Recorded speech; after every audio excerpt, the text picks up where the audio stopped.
Sarge, we're live. Okay, live.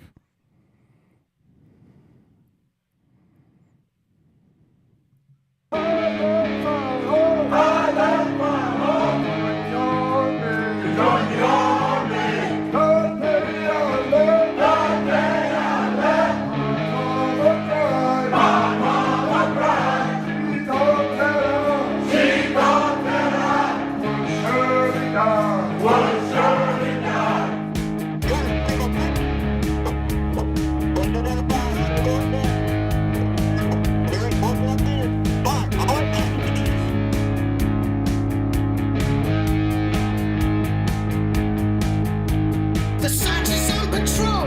Razorback nation lives rock and roll. From the trenches to the end zone line, we're calling the shots, and it's Razorback time. Yeah, it's Razorback time. The Sarge is on patrol. Razorback nation lives rock and roll. From the trenches to the end zone line. So you better fall in line. Yeah, fall in line. It's Razorback time. Fall in line. Fall in line. Fall in line. It's that Razorback time. Yeah, fall in line. Fall in line. Let me hear you call them hogs, huh? Yeah, let's do it. Let's do it.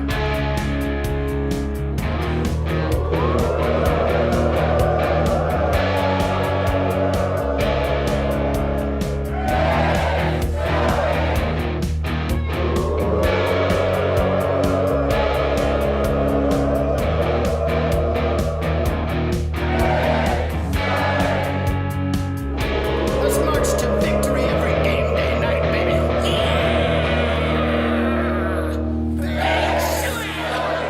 Razorbacks. Welcome everyone to the show here on Thursday night. This is gonna be a barn burner, and by that I mean we should burn the barn down because I'm tired of talking about this stuff. We're gonna regurgitate the steak, man, on this coaching search. I know there ain't much going on this week.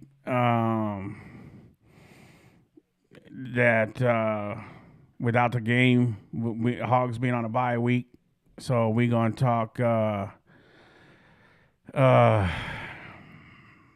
coaching The search. same stuff we've been talking about. we just gonna preach at you, and we're going to let you guys get some gambling in. So since we didn't come on Tuesday nights, so don't forget to hit that like and subscribe button. You guys do so well all the time, and we'll get into it. And we'll drop the panel here in a little bit. So if you want to come on and tell us who you think the coach is going to be again, and if you change your mind, why you think they're going to be the next head coach, and We whatnot. also have some questions for And the yeah, panel we do as have well. some questions for the panel as well. So, we'll have a little bit of stuff going on. So stick with us, and here we go. The other Dang, guy Nisha's is rich. She got 61,000. yeah. Nisha be just loving mine because She just be she don't ever lose in this. She don't ever lose. She just run the barracks. Nisha run the barracks out there. Goodness. So, well, I appreciate everybody. Let's run through some. There's Mrs. Sarge in there. Hi, honey. What's it? We got Para Hog in the house. How we doing? Amanda Hall. Hey, Amanda. Glad to see you in the barracks here. Jeff, Big Sarge in the house, jumping in to hit the like, but enjoying some Thursday night high school football. Hey, man, it's probably better than what we're going to talk about at this point, so I don't blame you there, brother. I think you're from BB, so go BB. And we wish you the best, bud.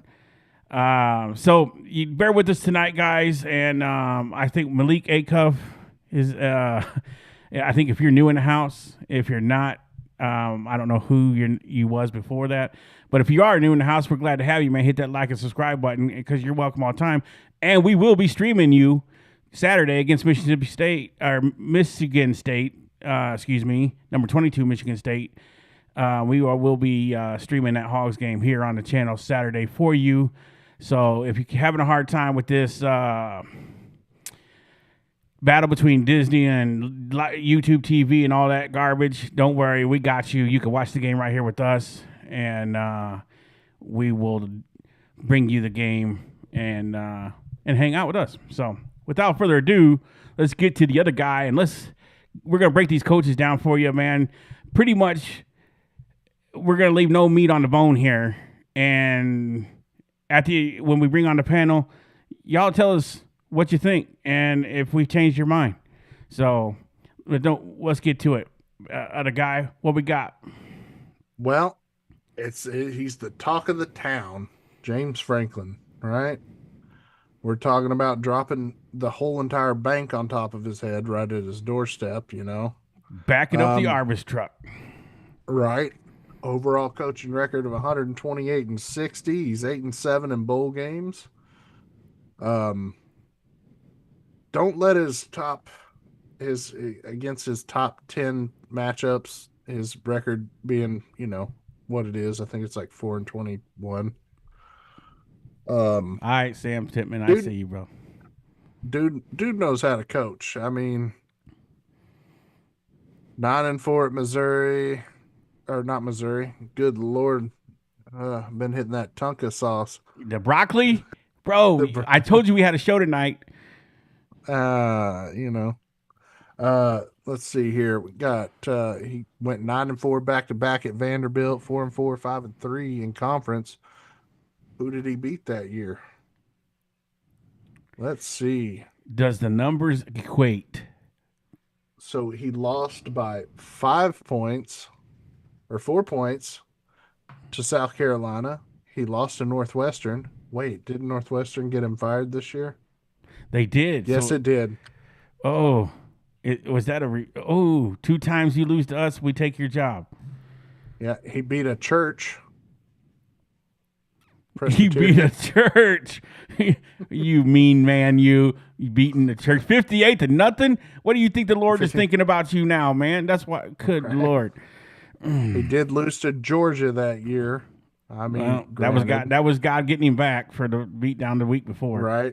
Right. He did beat Missouri, something we haven't done. Right? Yeah. When's the last time we beat Missouri? I don't want to put you on the spot here, but I can't 21. Oh, yeah. 4 years ago. 4 long years ago. Then he lost to number 4 Florida. He beat Auburn at Vanderbilt. Wow. He beat Kentucky at Vanderbilt. So you're saying he can do a lot with a little? Yes. Is that what you're telling me? He beat Ole Miss at Ole Miss. What? No way. And then he beat Tennessee that year. That couldn't have been with Lane Kiffin there. No, it wasn't Lane Kiffin. Okay, all right. I don't know who the coach was. Let's see. All right, let's see who the coach was. Matt Luke. That was Hugh Freeze. And didn't he just get fired from somewhere else, or is in the process of it?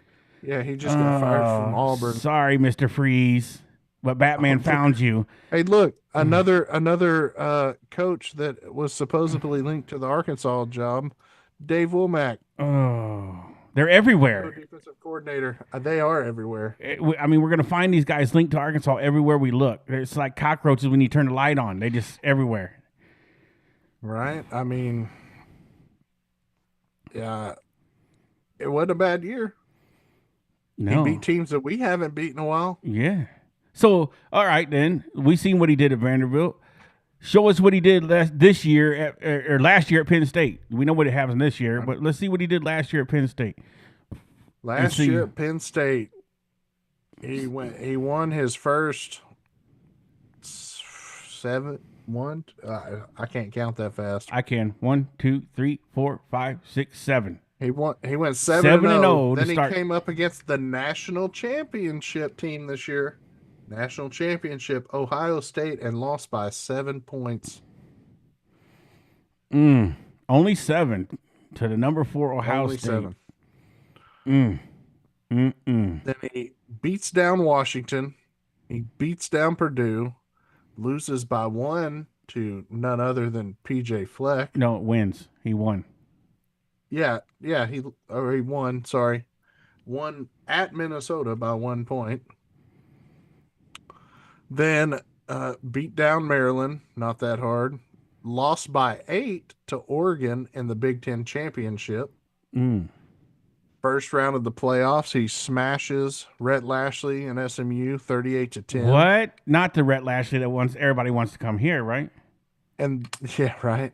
And then he beat down Boise State 31-14 and lost to Notre Dame and the Fighting Irish by 3 points. Wow. I'm just saying he gave a better fight against Notre Dame than we did. Yeah, absolutely. So then show me this man's overall record. Do we got that? Overall record right is there. 128-60. 128-60. How many coaches, I wonder, we didn't look this up, and I'm kind of putting you on the spot here because I didn't see this.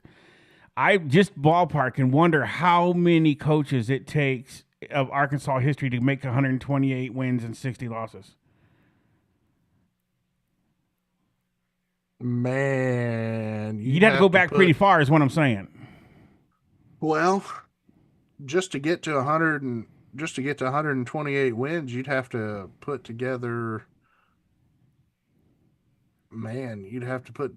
Sam Pittman, Chad Morris. All right, Sam, we appreciate you, man. We'll definitely see you Saturday, brother. We appreciate you coming in and giving us that like and sticking around. Appreciate it, brother. Let's see. You'd have to put Sam Pittman, Bobby Petrino. We got a little trolling here. Hog Wild, your favorite Jimbo has interest. He basically has to apply for a coaching job to keep getting paid by Texas A&M. I believe that is always smoke with him. I think we dispelled this earlier, actually, to be honest. Didn't we not look that up, and that was not the case? Yeah, he's got the same clause as Sam Pittman. He doesn't have to seek other employment to get paid. That man had guaranteed money to him. So Coach Broccoli says, let's go check out Ken Hatfield's record with Arkansas. There's no way that man was anywhere close to 128-60. Let's see, Ken Hatfield. We're gonna do a little on the spot investigation. Hey, and by the way, chat, what do you think? What do you think of these? I'm wearing the spectacles tonight so I can see the screen. Does it look any better? Ken Hatfield I look a little more sophisticated. Ken Hatfield was 55-17-1 at Arkansas. 55-17-1.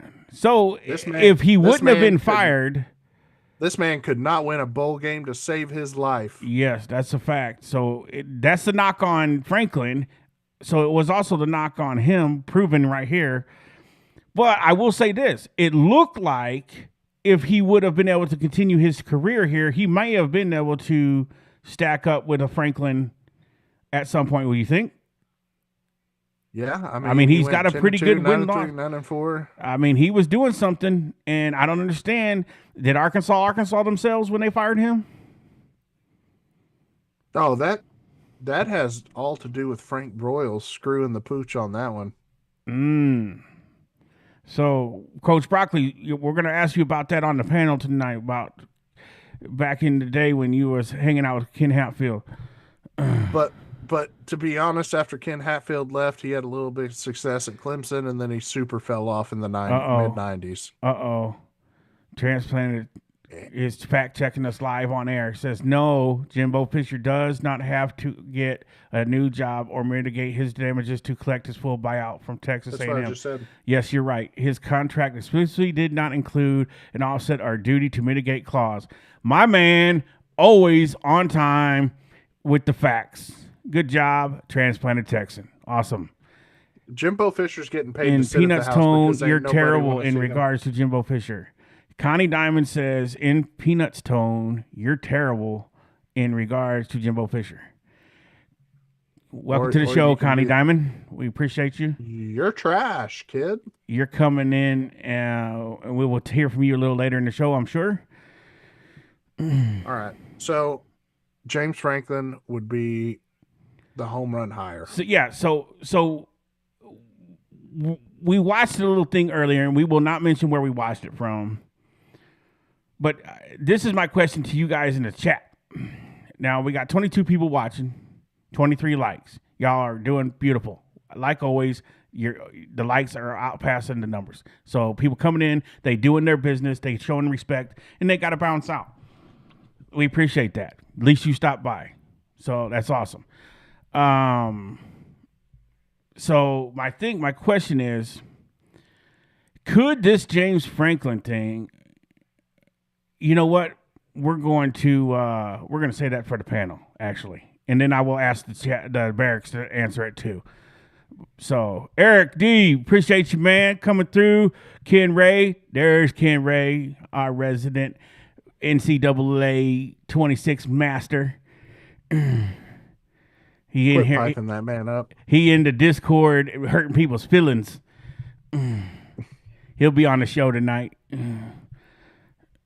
So do we go to the second coach that's being talked about? Let's go to the second coach in our list and see This if is he stacks Connie up. Diamond's man. John Summerall. No, you're good, transplanted. I misread it. It wasn't you. It was me. It's always my fault. Don't worry about it. John Summerall. Let's see here. He played linebacker at Kentucky. Okay. All right. I don't know what San Diego is. Big but he Bill was in the a chat. Defensive line. Looking good out there, gents. Appreciate you, paint. Appreciate you. That was at opening. Tulane earlier. Hold on one second. That opening that you saw in the video tonight was brought to you by Paint and I can't even say that name right, man. To be honest with you, Minis Live. He did that. Lined that up for me. We worked together. We got that. I wanted it done. And the outro tonight's show will be the same.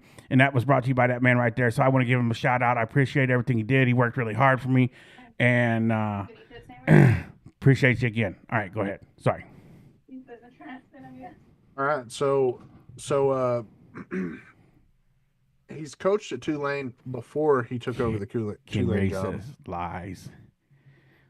Lies about what? Him breaking people's in the Discord on the game. Hurting people's feelings. Don't be modest, Ken Ray. Now, here's the thing about him taking over Tulane, right? Yes. But think Tulane was a rebuild. It wasn't. So he come Tulane, in. He already come in and took over a team that was hitting on all cylinders. Then, right? So Tulane, before he got there as the head coach, was winning 11 to 10 games a year before he got there. So he was already set up for success by Willie Fritz. So he was just coming in to manage, more or less. Yeah, he basically came into a team that was already ready to win. He doesn't have a whole lot of years of successes, or not success, but he doesn't have a lot of years as a head coach, right? Yeah. He did do good at Troy. He turned Troy around in 2 years that he was there. But, 9-5 in 2024. Who did he play? Let's see here. So he lost to a terrible Kansas State team. Ooh, we got a newbie in the house. Mark Douglas, appreciate you, man. Hit that like and subscribe button. And he says, if not Franklin, Eric Morris of North Texas, with his finding out of nowhere players and overlooked athletes like Patrick Mahomes, Cam Ward, etc., and grooming them into big-time stars catches my eye. Mark, I can't argue with you, man. That's a good point. So here's the thing. Eric Morris went and got Patrick Mahomes, and Patrick Mahomes was going to be a pro baseball player. And he said, no, you need to come play football. And got him recruited in as a quarterback. Head Hog says, Sarge, put some money on my books. I'm broke out here. That means you got to get more active, man. I'll give you a little bit, something. Just let's here in a minute. I'll hook you up, man. Don't worry. So Tulane lost to Kansas State, 34-27. Lost to Oklahoma, 34-19. They lost to Memphis 34-24. Then they lost to Army 35-14. Then they got their butt whooped by Florida last year. This year, Tulane is already 6-2, and they lost to Ole Miss 45-10.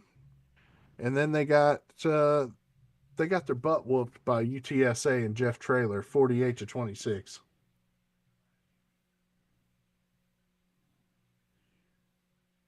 Then they're going against Memphis this year.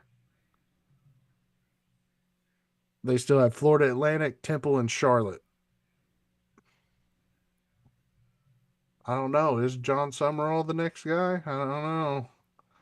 Look at his offensive coordinator, Joe Craddock. Name sound familiar, Sarge? Yeah, I do. Where's Joe Craddock been? I'll tell you. He was Arkansas's offensive coordinator for 2 years under Chad Morris. Ooh, I don't know that I want that. So when you get John Summerall, you get Joe Craddock as your OC. Tracer 1371 says it's going to take more than a year to fix this program. Will it? If we get this NIL That's what we package, That's what we thought when Sam Pittman took over in after Chad Morris. But turns out Chad Morris could recruit players. He just couldn't coach them. Yeah. It doesn't. So yeah. that brings us to the third option. Another Brady, Chad what's Morris happening, Brady? guy. What's up, Brady G? Brings us to another Chad Morris guy in the talks of coming to Arkansas. What we got is an elite recruiter. He knows how to recruit the state of Texas because he is a legend in the high school ranks of coaching in Texas. Apparently he's a pretty great guy. He's not a hard-nosed coach, but he gets in his he gets onto his players when they're not doing right. Would you say that's what we need here? I think we need a guy here that does more with less every season, year in, year out, and that's what Jeff Traylor does at UTSA, because they have in their conference the lowest amount of NIL budget in their conference. Basically, if you go play at UTSA, you're playing there because you love football. Okay, so again, we got a guy that's doing more with less. Correct. And he's a spotter of talent. He knows how to find talent and he knows how to use talent. Brady G says Franklin is only using Arkansas for money at Virginia Tech. Brady G, hold your thought on that, because when the panel comes up, I got a question that's going to similar to what you just said, and I want to hear your answer to it. So hang with us. That's a good take. I got something that's going to be in that neighborhood there. So good question. So with that being said, Jeff Traylor is also a great source of finding great assistant coaches, right? Who's his offensive coordinator when he first started up there? Barry Lunny Jr., right? Right. This season they went 12-2. Yeah. 11-2. Yeah. All right. They got lost to throttled North by Texas, Texas. but they beat Memphis, right? Yeah. They beat a Brett Bielema Illinois team. They beat a Big Ten team. Yep. Lost to North Texas. Lost to San Diego State. Okay. Got it. Who are his coaches? What's another name in the Arkansas coaching searches? Is the offensive coordinator for Oregon. Will Stein. Could that be a name that's I've heard floating around out there? It is. It is this name that you've heard out there. He's currently the offensive coordinator for Uh, Oregon. That's not. And Oregon looks pretty good. Oregon looks pretty good on offense. I think Jeff Traylor is probably either your he's like your third backup. Yeah. He's on your third string right now. Don't get me wrong. I like the idea of what could he do with this roster that we have right now. Discard the defense. I'm not gonna listen to all that. If he can get a defensive coordinator in here, he can actually, try to pay his coaches, which is why he loses all of his coaches at So UTSA. let's ask this question. Let's talk about this for a second, like we did just a second ago. Yeah, you right, Camo Gang. Saturday, man, we're gonna have that game Saturday. So we just had to get to Yes, Saturday. sir. Don't worry, it's gonna be right here on the channel Saturday, Here's 6 o'clock. what I got to say about the basketball team. They're doing great. I don't have anything to really talk about Yeah. them yet. They look great in their first game. Sometimes when you don't have much to talk about because they did so well, that it's a good thing. So we'll see how they there's stack not much. up. Here's the thing with covering sports. You have more to talk about when there's a whole lot of bad, but you don't have a whole lot to talk about when there's a whole lot of good. Yeah. Because everybody, the world is negative today, so everybody wants to hear the negative stuff. They don't want to hear the positive stuff. Right. But do I But- see Jeff Traylor being a bad hire? I don't. Okay. I wouldn't. What about I wouldn't the- throw a bag at him? But What about the guest brought up earlier? Forgive me, I can't remember the name. About the North Texas guy. Eric Morris, Yeah. former wide receiver for Texas Tech. Yeah. Eric Morris. Mark brought him up. That was a really Right. good take. I mean, Now, don't look at his overall record. Let's just take that, wad that up, throw it away. mm-hmm. All right. Dude knows how to coach. All right. He knows how to find quarterback talent, and he does it all the time. Let's see. He worked at Texas Tech in 2013, offensive coordinator, wide receivers coach. All right. He's not even the quarterback coach, but yet he had Patty Mahomes doing good enough to get drafted through all this, right? Yeah. Went to Incarnate Word, who was his quarterback the very last year at Incarnate Word. Let's see here. We can scroll down here. Oh, my. Let's see. Where are we at? Let's see. We can find it here. So much information. A lot of information. Brady G, we can't take Anyways, we can't do that, man, because in 2 years we can't be in this situation again. Because, which we were going to touch on here in a little bit too, is we have to have our heads out of our behinds before 2030, or Arkansas is in trouble. There is a reason why Listen. we cannot get this hire wrong. Listen, Brady G, you cannot hire John Gruden. John Gruden has zero college experience, and I mean zero. He doesn't know how to set up a recruiting trail. You can talk about all that. He didn't do jack squat in the pros besides win a Super Bowl with somebody else's players. Yeah, when he come to Tampa Bay, And then after that Super Bowl, his record is under 500. Just think about that. His final career in the NFL was 7 games above 500. and we will explain that. We will explain that to you more here in a little bit. But Eric Morris found Cam Ward at Incarnate Word. From Incarnate Word, he transferred to Washington State, offensive coordinator, quarterbacks coach for Cam Ward for 1 year. And then Cam Ward transferred to Miami, and all that happened after Eric Morris left there. Now he's at North Texas.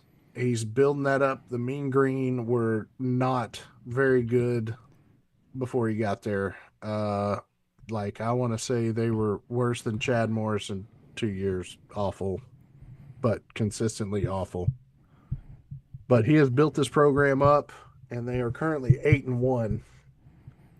And I believe their only loss is to other than Golish, which I did not have him brought up on the wiki page because there's not that much information about him And they that we got don't already Skulldrug know. in that one too, didn't they? Yes, they did. They got Skulldrug 63-36. But then, we're talking about Jeff Traylor beat the crap out of Tulane, right? Yeah. North Texas beat the crap out of UTSA 55-17. Then they beat Charlotte 54-20. They beat Navy, an undefeated Navy, 31-17. Yeah. But let me ask you, So, with what we're seeing here, we know the man can coach. We know he can get talent. Do you think he could translate this type of success from this level of football to the SEC? With just the amount of time he's been doing it. well, Just your opinion. I don't mean to put you on the spot. But. in my opinion, I think he would translate very well. And here's why. He is like a sub Mike Leach coaching tree. Dude knows how to call offense, and he puts the ball in the air, right? He knows how to identify quarterback talent and other talents to surround the quarterback to where he's proficient. He's what you call like a studier of the game. So I mean, he runs the air raid as Mike Leach did, but he's changed it and made it his own. I think it would work in the SEC, and clearly we saw that when Mike Leach was at Mississippi State. Mississippi State was pretty damn good, I think, for Mississippi State, anyways. Right. I think he could translate, All right. and I think he can do more with less. He's at North Texas balling out with a kid that didn't even play JV, didn't play quarterback at the JV level in high school. He was the backup in high school. I mean, Well, I would say this. It sounds he's a like teacher of football. He's not afraid to gamble either. On maybe it's not a gamble. Maybe he's just that good at recognizing talent and seeing what other people don't see. Would you consider him kind of like the Moneyball of football type coach? Right, which is what we kind of need at Arkansas, but from what we're hearing now is boosters and stuff are actually going to put money into the program. Yeah. So he would have something to work with now. Right. He can go out and get that somebody that's on Taylor Green's talent level, but make him actually turn into a good quarterback. Yeah. I'm not knocking Bobby because I mean he's done pretty great with Taylor Green this year, except for in the third and fourth quarter. Right. But from last year to this year, Taylor Green has taken steps. But I think that we could get more with less out of Eric Morris, and save some money in the coach salary. That way, he has more for his coordinators and stuff. Because people get this mistaken. Like if you're paying the coach less and saving money off of that it can go to NIL. It cannot. Money from the university cannot go directly to the players. Right. So people can get that out of their head. Next, we have the Flecker. Now, row the boat. I know he just got his butt whooped. But the dude can coach football. He's doing what he can with what they're giving him at Minnesota, which is not a lot. We watched this guy motivate his team, and I'm going to tell you now, he motivated me just watching it. I was ready to row the boat up the river. No problem. Let's go. Jump in. I mean, you want to talk about do more with less. I mean, look what he did Let's discount this season. That's the first takeover. You don't ever judge a coach on his first season. You know, I say that all the time, right? What did he do in his second season? Third season? Oh, man. Mm-hmm. Look what he did in his fourth season, right? Who did he beat that year? Everybody but one. He Illinois. beat he beat Northwestern, beat Illinois. They're not even in that conference. Mm-mm. This is when he's at Western Michigan. Western Michigan shouldn't be beating Illinois. And he barely lost to number 8 Wisconsin. Barely. And that was in the Cotton Bowl. Yeah. In Jerry World. We all know how hard it is to win in Jerry's world. The Cowboys try it every week and can't do it. Arkansas can't do it either, except for once. Heck, Jerry Jones can't even win in his own stadium. Make that make sense. No offense. Hey, to, Big Mo's Cowboys in the fans out house. there. Good to see you, Mo. We appreciate you coming through, bro. What up, Mo? But yeah, like I said, PJ Fleck may not be the sexy hire, but tell me the last time Minnesota went 11-2 in his conference. Only losing to Iowa and Wisconsin. He beat Auburn. He beat Auburn in 2020.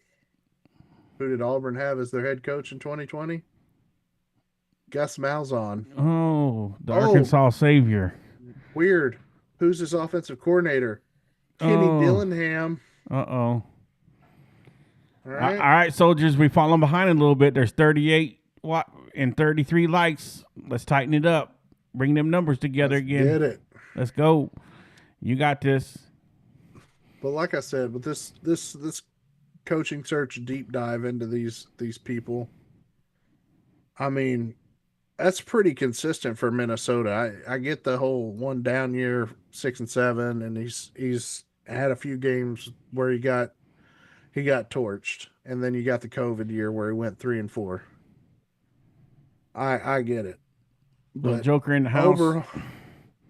This man has not lost a single bowl game at Minnesota. And that's PJ Fleck. He's a motivator. He's an identifier of talent. He's a hard-nosed coach, but I wouldn't say soft, but he cares about his players. Mo, I agree with you. Best out of them. 100%. 100%. As soon as that clock hits all zeros, there should be a press release stating the new Arkansas head coach of the Missouri game, right after the Missouri game. If it goes in overtime, we don't even care. When the clocks hit zero on the regular time, put it out there because we all wait. Just walk James Franklin out there at the 50-yard line at halftime. That's it. We'd like to introduce you to your new head coach, James Franklin. It'll probably be announced at a basketball game. Probably. At like a home game, they'll walk him out there at half court. Yeah, most likely. And hope to God it's not Bobby, because if it is Bobby, we're totally screwed. Little Joker, good to see you, Little Joker. Good to see you. So this guy is new and out of left field. He was brought to my attention today by none other than Trey Biddy talking about him. You know. Maybe not the sexiest hire at all. This would probably be like my 25th call. But the guy's a proven offensive line coach. That's what we want, right? Nisha, you're gonna break the gambling machine. It ain't gonna be able to keep how much money you got. Like 82,000. I'm gonna have to turn this down. Somebody winning too much. You just won again. 92. I'm gonna have to turn that down or something. Nisha just security. I need you at table 15. I think somebody's cheating. So this guy, you know, we love our offensive line coaches here at Arkansas, right? Since everybody wanting Ryan Silverfield. Uh-oh. Look at Big Mo. He says, the Jason Eck guy is giving me Pittman Bielema vibes. Right. All right. He took Idaho. Dumpster booty juice, Idaho. Now, Mo, you know you're going to get some points. Shoot. Big Mo ain't going to come in here and be broke. Not in my house. So he took Idaho, which Idaho is garbage in the Big Sky Conference, right? I don't even know if that's a conference anymore. It might be. 7-5, 9-4, 10-4, and he has New Mexico, which is terrible. I believe the words to describe that were ass. Yeah. There was another word in And front of that, but we'll leave that one to Trey. He said they Yeah. sucked. ass. Yeah. That was But it. anyways, I mean, he's done pretty good this year. He lost to Michigan by not that much, but still got beat. There you He go, lost big to Idaho. Hog Wow podcast. Check your points again. You ain't gonna be broke in He my lost. house. He beat Idaho State. He beat UCLA. Of course, UCLA around this time was doing real terrible. Hey, Mark Douglas says if they march out Bobby P and announce him as new head coach, we will know we were told no by at least 5 coaches offered. Oh, probably more than Probably that. more than that, Mark, but you are correct, sir. That will, and half the stadium will probably leave after that announcement is made. Right? It doesn't matter who they're playing. Yeah. The basketball, they're like everybody done threw up and walked Yeah. out the building. They're going to have to cancel the game and clean up on aisle 5. Exactly. I mean, dude's a solid coach. He's a proven program builder. Yeah. But the bad thing is, he played offensive line at Wisconsin. If the Wisconsin job ever opened up, he'd probably leave for it. Yeah. But that's all I got. Well, all right. Let's drop the panel and let's drop the link and we'll bring on the panel and see what everybody thinks of what we showed them. There's a link. Come on into the interview room and we will put you in and get your thoughts. We got a couple questions. So do we have our coach? Woo Pig 00. We do not. We ain't got nothing more but regurgitated. I think we do have our coach, but it's just not being announced. There's Or- Coach Broccoli. I love how they just pop in their spots.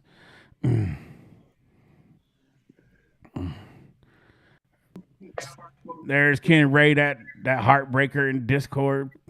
I know with that last coach, I had Coach Broccoli scratching his head. Come on, Mo. You can jump in there too, Mo, if you want for a little bit. Come on, Mo. The water's I'm fine. tired of this. Hey, Mo Oh is like this. Lord, here it is. I'm tired of this. We got the Grandpa. Scout King in the house, the one and only Scout King. 1.6. 1.6. in this weekend too. Welcome to the Twilight Zone, folks. All right. So Come on, Mo, jump on. we got one more spot. Actually, I got a bunch more spots. Come on, Mo. Anybody else want to jump on before we get started? And we're just gonna pass around some questions and some. Where's King Bobby Petrino at? Yeah. Where's I think B-Hole? Amanda put him to bed already. I think That's Coach Brian Kelly. Coach Brian Kelly. No. Not with all the stuff he was talking Brady about. G, 4th and 5. OD having power problems at his house, man. That's why they didn't go live tonight. Mo said, I'm going to jump in a little bit. Got to eat some food really quick and gamble in the chat. Nisha All right, said man. Nisha said kick Scout King out. What? Nah, Scout King is our resident No, we ain't gonna expert. do that. There's trouble in paradise. Yeah. She turned it on her Scout sugar King, daddy. Look did you out. not give her her allowance this week? The sugar gonna turn sour. Oh man, that milk got curdled. Scout King, if you talking, we can't hear you, man, because I know you ain't I quiet. heard him. Oh, did you? He muted. What you Oh. can you hear me? Yeah, we got you now. We got you Can you now. I asked right. I asked you if you didn't give Nisha her allowance this week, man. She said to kick you out of here. Well, I ain't got nothing to do with that. I run my payroll. Hey, you work for me, I run my payroll thoroughly. And he said, I got QuickBooks. It never misses a payment. All right. So my first question is, and this is going to mind blow some people. Oh, yeah. Yeah. Given there he given is. what we are Big about Mo isn't coming in. Let me get him in.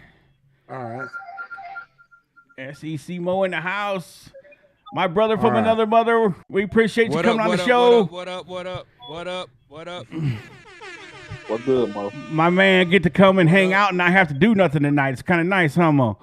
I'm jumping on right now. I'm about to go downstairs and get some food. I'm gonna leave my camera on. All right, So all I'll be right. back. Well, you got your back. Go All right. eat. We'll be here. All right. So given we are about to break the bank with any coach that we hire, how bad for the university as a whole would it look if the coach doesn't work out? Will it turn out worse than the end of the Chad Morris era, or will it be as bad as the SMU death penalty times? Connor, we'll start with you and go across the top. Miss Kathy, great to see you, Miss Kathy. We love you. Appreciate you coming through. I think it should be somewhere right there in the middle between the two of them. It'll be just like Chad Morris to an extent. It won't be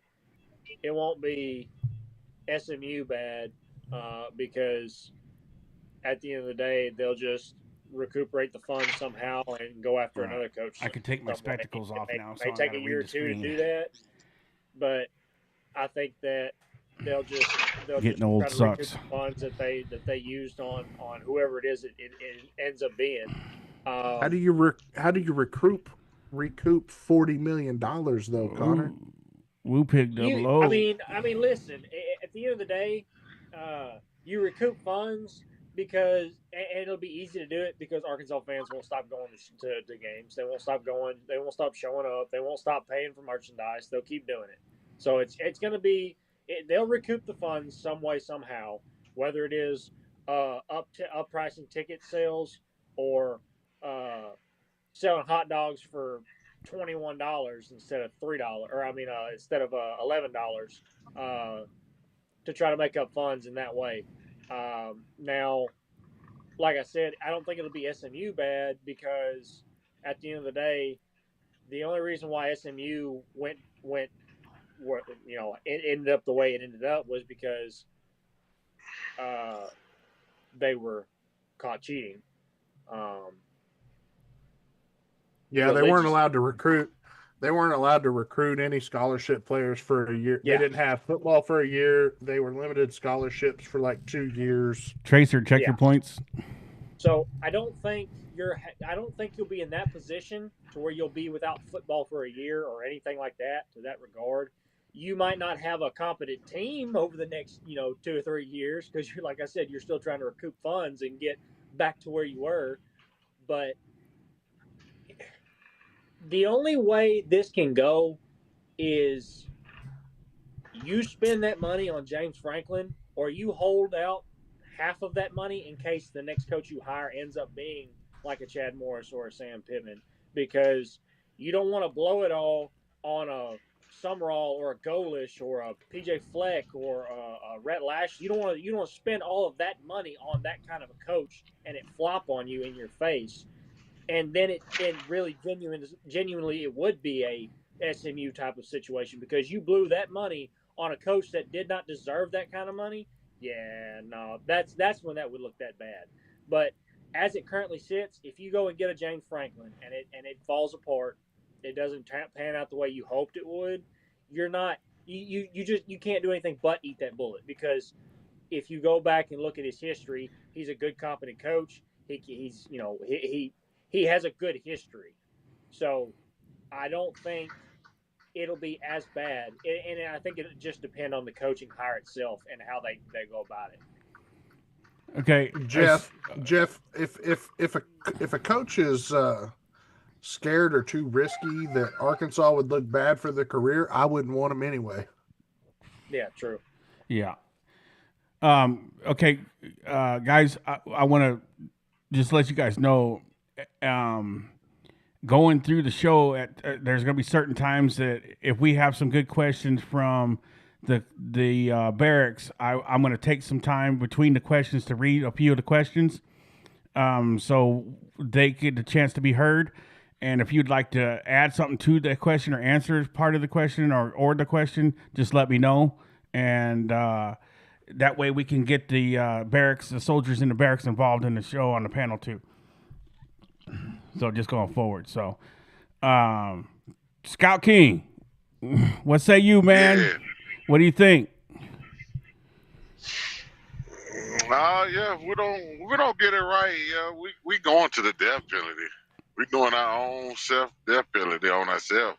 So Self-inflicted wounds, but We're nuking the sit back program. and laugh.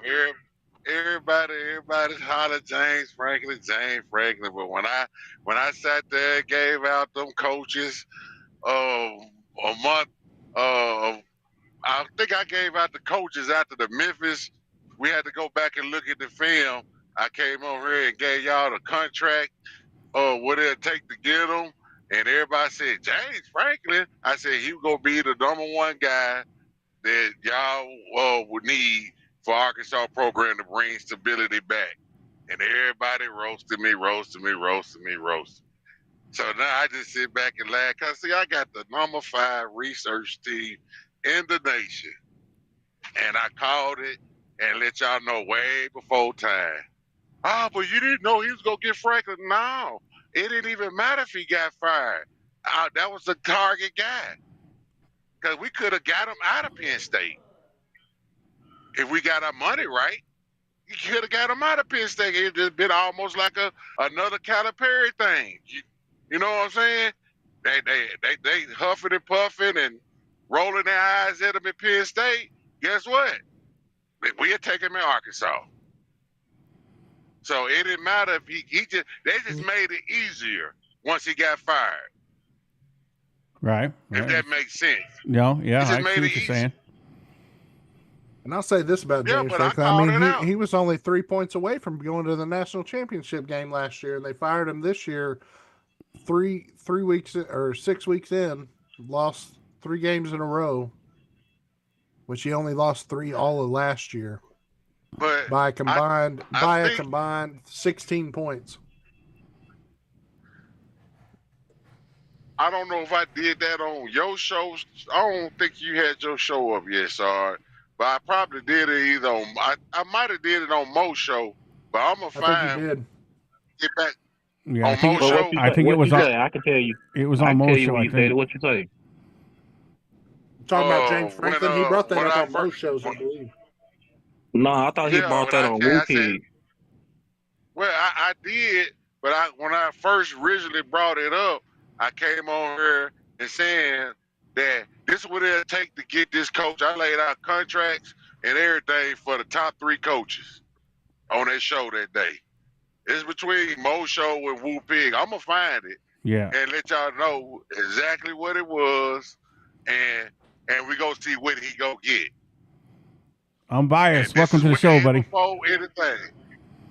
So Good to see you, brother. that's all I got to say on that. I get it back to sit back and laugh. I want to see how much cap Woo Pig go be, and I think Mo go say on the show too. They be run the show. Let's see how much they capping. Yeah, I remember that because remember OD said if you were right, you get to run the whole show.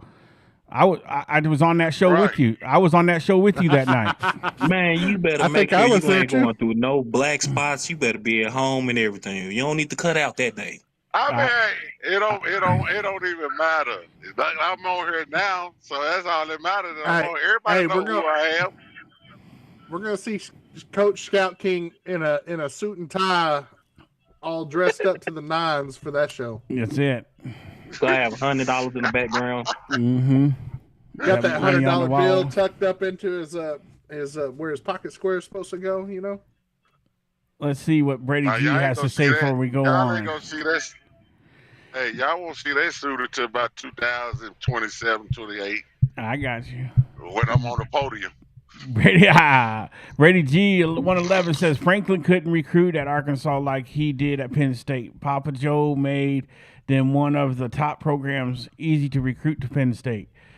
Oh, First of hold all, on. No, he all, didn't. that's Yeah. not Papa true. Joe screwed that Yeah. that whole entire thing because the coach came in after him. I don't know if y'all know this, but it was a pro coach. He was an Yep. offensive coordinator for the Yep. Patriots for a little bit. Then he took over Mhm. for the Texans. Yep. Yeah. His name was Bill Yeah. O'Brien. That's it. Bill O'Brien couldn't do nothing at Penn State. A bum. Say it. A bum. Well, Bill well, O'Brien he's not. was a It's not bum. that he was a bum. It's not that he was a bum at Penn State. It was because Joe Paterno allowed the Sandusky scandal to go on for so long, Yeah. and it put that. You talk about death penalty for a program without the death penalty. That's what you got right there. Because Joe Paterno was one of the most winningest head coaches ever. I don't even know if Nick Saban touches his numbers. Yeah. Kim Ray, Mo's eating, so you're next on the docket. Put the controller down. Stop breaking hearts. and He's answer not playing me today, so we're good. answer questions. I ain't never seen a man dismantle somebody in Madden or NCAA in my life as bad as Ken Ray did. Some people, and they shall remain nameless in the Discord. But I just put it this way: I went to bed having nightmares about that offense he was running on my boy. So my man's NCAA hot. I don't think it'll be the death penalty or Chad Moore's level because you come to Arkansas, you're gonna get some athletes. You'll do enough to win 5 or 6 games, but 2 wins, that's not gonna happen here. And I think he's at least good for 7. Yeah, and if you look at it this time at Arkansas sports, every team is good, even the basket weaving team. Everybody's good. So you got to come full circle, and you have to get a grade A coach. If it's just 8 wins a season, you have to get them. Revenue will be at an all-time high across the board. Mm-hmm. Have to. That's how important this hire is. Mm-hmm. Right now, all you want is 8 wins. You can't expect more than that. Quiet, Connie. I mean, depends on what his NIL package look like. He could potentially end up getting more than that his second year. Yeah. You just never know. Hey, Jeff, Yeah. Papa Joe knew exactly what was going on, and he didn't say nothing. That's why he was fired. He knew exactly what was going on in those last few Yeah. years. Yeah, it was going on that way was proven before in, that. That was proven in court. Yeah, he knew. He passed away from heartbreak. Yeah, is more or what less, which is a bad situation, but and remember, in this question, we're that Arkansas is by 2030 something big is going to happen, and if Arkansas is still where we're at right now, Arkansas is going to get left behind. Yes. And the reason I'm bringing this up now is because Tonka has been saying this for some time now, and I kind of thought maybe it was some of the broccoli talking, but I did hear a little bit about what you've been saying today, that you could be onto something, Coach.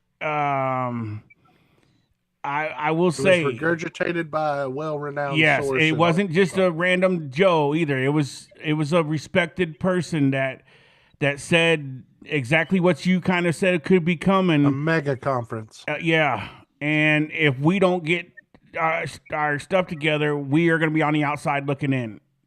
And if we do that, we are done. We can't recover from that because they're not going to let you back in anytime soon. So this is why I think they are putting so much effort, and I do believe they are trying to get it right. But I'm going to raise a question here as soon as we get your answer on something that I think could be happening, but I'm not sure. But I want to see what you guys think. But go ahead, Coach. Let us know what you think if this all goes sideways. Well, it would. It. That is an interesting question. I've been sitting here thinking about it, and if it goes sideways, as long as Arkansas does their due diligence with NIL, and by the way, um, Mr. James Franklin told Arkansas he wanted 30 million NIL. That was not counting revenue sharing. He wants 30 on top of the revenue sharing. So he wants close to 50 million NIL. Bro, if So you get this- 50 million in NIL, we better win the national championship. Or be knocking on the door. Right. So the heat would definitely be on him, right? Yeah. But let's say he comes and let's say they are able to raise the 50 million, right? And the first year is a excuse me, stinker. Tonka, just for 1 second, please. Mhm. Hollywood 33. I think you're new to the channel, man. We appreciate you coming through. Make sure you hit that like and subscribe button. We'd love to have you join the Sarge squad. And we cover the Hogs year-round: baseball, basketball, football. We stream the games. So if you want good Hog content, make sure you like and subscribe and check us out. We'd appreciate it. Sorry, Tonka, go ahead. No worries. Got to pay the bills. I don't know if The- we the- shouted it out yet, but Parrot 4121 subscribed. Oh, awesome. little bit ago, Thank too. you. Yeah, it's supposed to come up on the screen, but obviously my pop-ups ain't working. So we'll have to get that fixed. But appreciate that for that subscription, man. Welcome aboard. Welcome to the Sarge squad.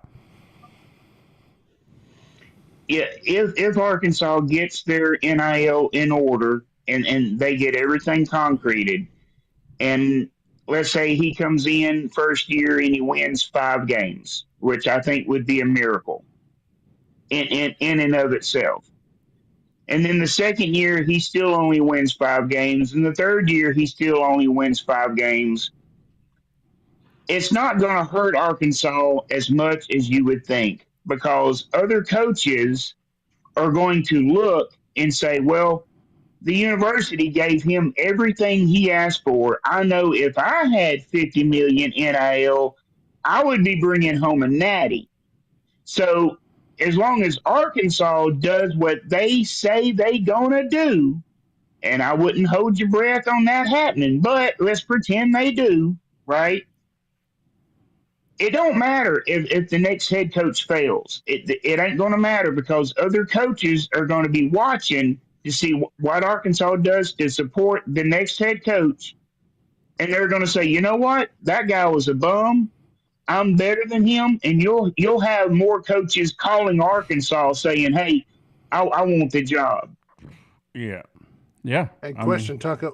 What would you? Because I know you're a big fan of him. What could Eric Morris do with $50 million in NIL? Ooh. Hey, let's even keep it more realistic to what it will probably be. 35 to 40. I mean, you're still talking about a out of the park quarterback. A defense. And you know what though? What was crazy with Eric Morris? He would still probably go find a kid that ain't nobody ever heard of, that's been throwing the football through a tire swing in his backyard, always sat on the bench, was, part-time water boy in varsity, and going to offer the kid like $100,000 to come be the quarterback, right? And then the kid's going to like throw for 700 yards in a game. Boss Hog. That's the kind of things I expect to happen. The link is in the chat. If you want to come join the show, man, you're more than welcome to come on. Oh, and also I must give my every time I'm on somewhere, I have to say this, Miss Kathy for AD. Okay, and I'm done. All right. We can stand behind that. Miss Kathy says, All right. as far as NIL, if you get 22 million, at least That'll get you a good team right there, and I can't argue that fact. That's a upper tier team right there at 22 million. Yeah, for sure. If you That's can about get, what Texas spends. if you can get 22 million, Yeah, I don't you're going to know get you an why- instantly good team, and I I think don't know why somebody would need 50 million. yeah, I think that's a little overzealous, but And for if we're hearing that, then James Franklin does not need to be the coach if he thinks he needs 50 million to build a roster. right. Well. Actually, there's a little bit of motive behind that madness. James Franklin is coming out spouting all these highfalutin numbers, right? And he's doing that to scare away teams that are not going to be able to financially back what he wants to do. I don't think he's going to actually expect 50 million NIL. I don't think that's real. I think he don't would think be so happy either. with 30, but I think he's saying 50 to try to scare off some of these pretenders. Like your Virginia Techs. Yeah, Well, Virginia Tech might Virginia be Tech able might to. have it. I don't know. Virginia might have Yeah. it. Virginia Tech got boosters that can throw out $30 million. Because they're not getting that through revenue share. They're not getting what Arkansas is getting through revenue share. Which would I be mean, you 17 and a never half know. mil going towards the football team. It's the ACC. Well, I though. know. I know Virginia Tech just put $240 million endowment into their football or into their athletic department. I did see where they upped their average a year by $47.5 million each year for the next 10 years is what they were saying.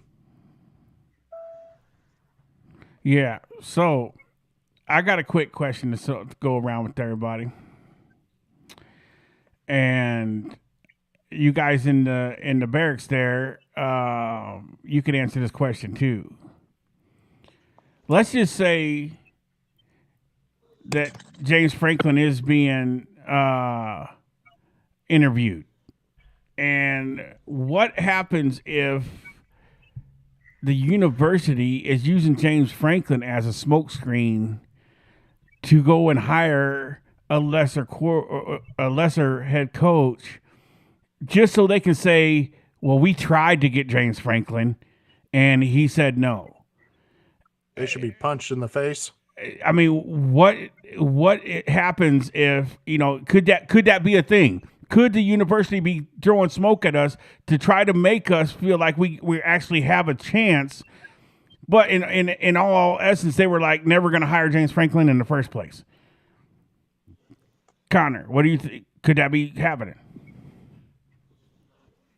No, because I mean, if they're doing that and it comes out, because That's disgusting. We'll find out. If it comes out, then I think they'll forever lose the football program. I think any backing or support from fans or anybody in general, if they find out that, or if we find out that Arkansas was just throwing up a smoke screen and trying to bluff us into keeping us around or involved in that football program, if we find out that that's actually what's going on, they'll lose everybody. People will stop showing up to games because it explains basically what everybody's hoping it's not going on. It's like they don't care about the fans; they just care about our money and the amount of money coming into that program, filling their pockets at the end of the day.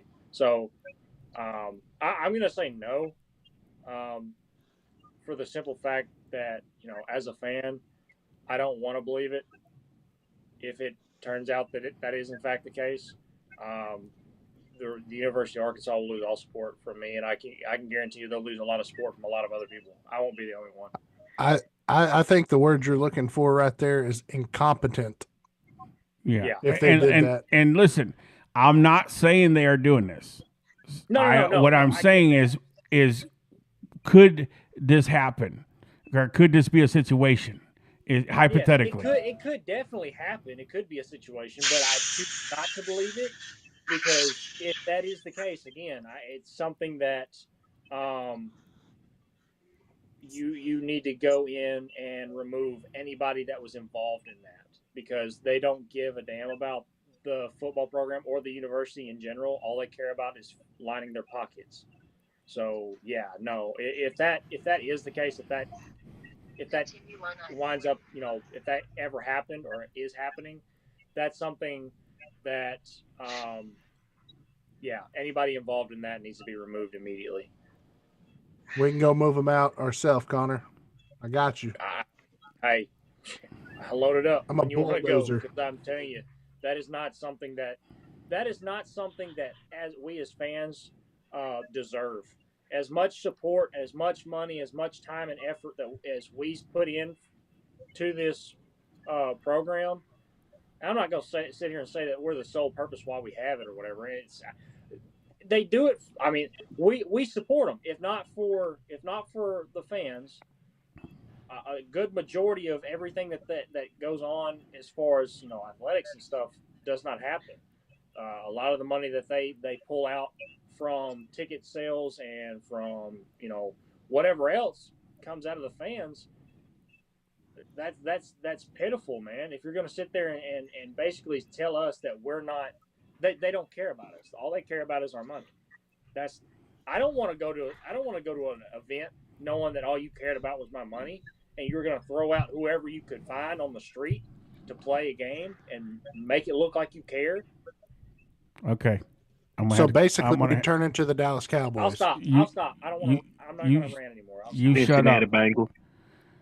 I will exit you off the show stage right. You say that again, even though it's true. What?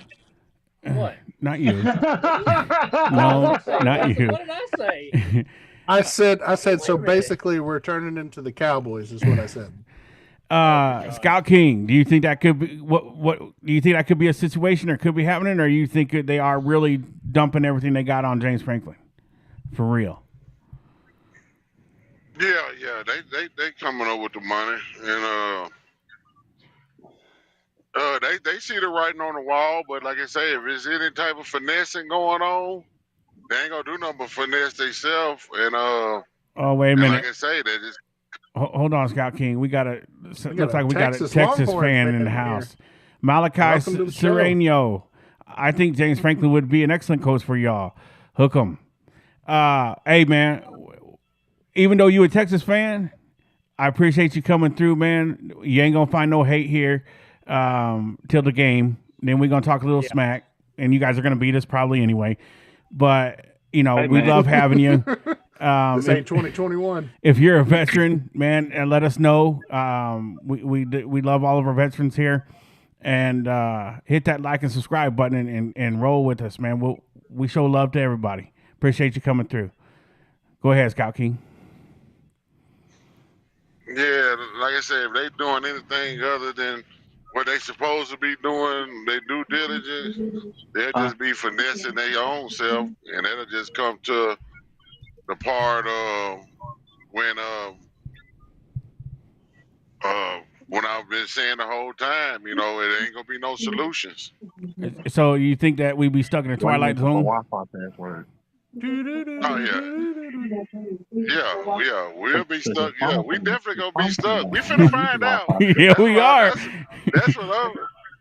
Yeah, we finna get ready to find out. We finna be stuck in the twilight zone for real. We're gonna find out in 30 days. Yes, sir. Mo's back in the house. Dinner good? What up? Oh yeah, man. I just had a little bit of fish, man. We went to a spot earlier today, man. Just try it out. It's a new spot. I had pretty good catfish, man. It was good. I'll say that. Nice. That's what What kind of breading did they have? Cornmeal or? Bro, it was like a mixture of y'all know the Louisiana season, the Yep. Louisiana the bag. I think it was a mixture of bread, like the Like cornmeal Zatarain's and that. stuff? Yeah, I think it was that kind of mixture. Nice. It was good though. All right. Well, have y'all heard the Ryan Silverfield news? no, something just No, break. that's I heard it earlier. That's That's a clickbait. that's a AAC troll. Yeah, I talked If about you it. click earlier on him, today. he's got Tulane stuff on. Yeah. He's also it mentions something else about the percentages of other coaches involved or whatever that are in the running, and that's all clickbait. Okay. So, Mo, the question was, hypothetically, or could it be possibly happening? In your opinion, could the University of Arkansas be pumping out so much propaganda towards James Franklin to use that as an excuse if they don't get him to hire somebody that's not on the list or not one of the favorites, and be like, well, we tried with Franklin and he told us no, or he didn't want to take the deal, and basically they didn't really put a whole lot into it. Yeah, I can see that happening. Especially with the fact that there's not a whole lot of news coming out other than that. Yeah, there's like they got Trey Biddy saying that there's been 100% communication between the University of Arkansas and James Franklin. So that means that they're obviously pursuing him. But to your point, maybe they're doing that just to say that, hey, we tried. He just didn't want to take it. So now we're stuck with whoever, you know what I mean? So, yeah, I can see that happening. I can see that being a scenario where they're trying to cover their butts, for lack of better words, you know what I mean? Yeah, kind of like gaslighting us.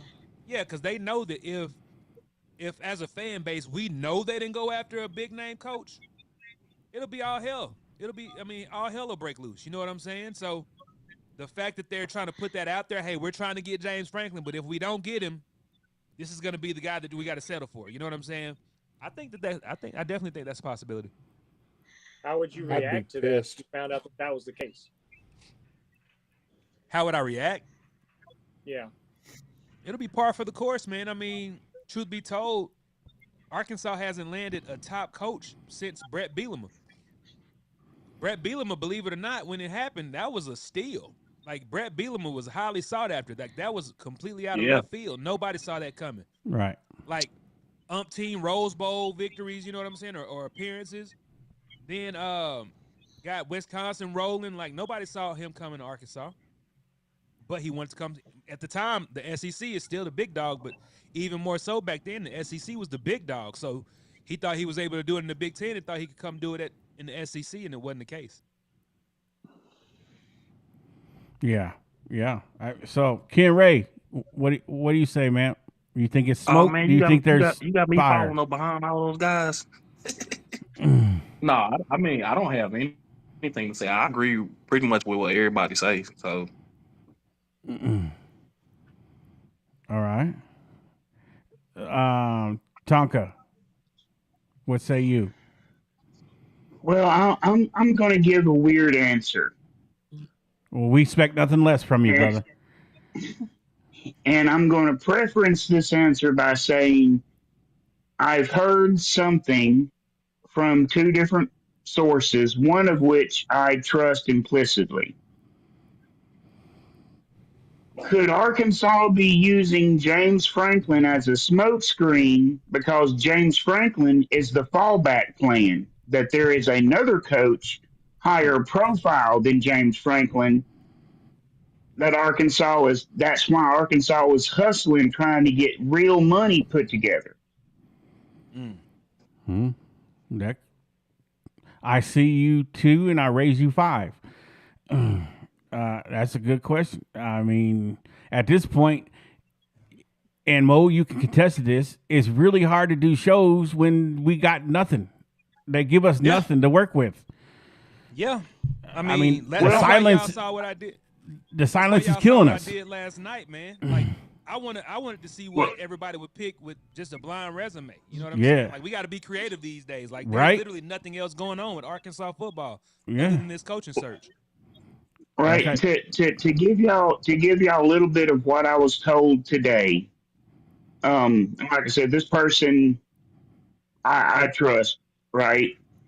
And I was told that another name was mentioned to them that was a name that they could not repeat to me.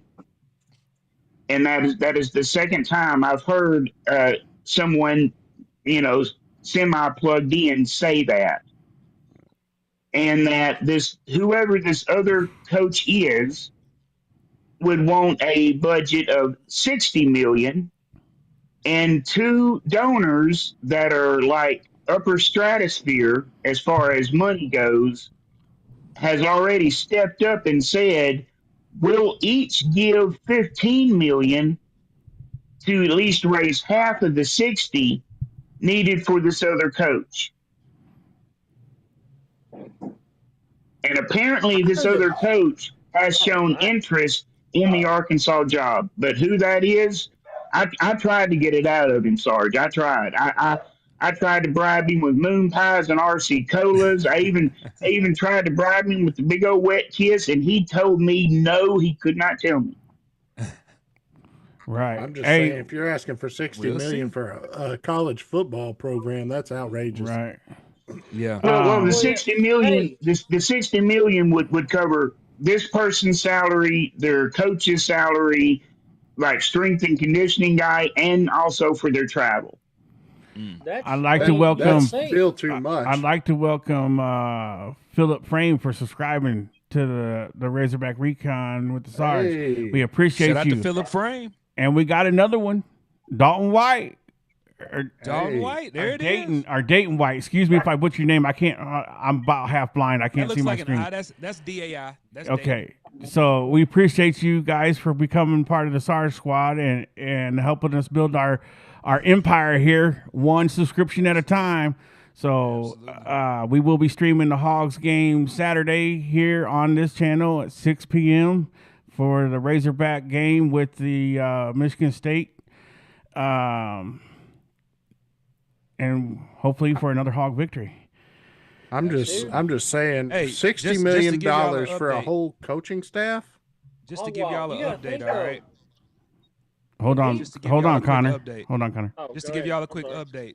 Uh-huh. This article about what's his name? Memphis' head coach. Shit. Silverfield. Ryan Silverfield. Silverfield. This is coming from MSN. This ain't coming from a message board. Where is it? There it is. Can y'all see that? Yeah. What's it say? Read it to Yeah. us. It says coveted $12 million college football coach is the favorite to be named Arkansas head coach. Memphis head coach, Arkansas is just one of the multiple notable for college football programs to change head coaches. And it just says Sam Pittman was fired, blah blah blah.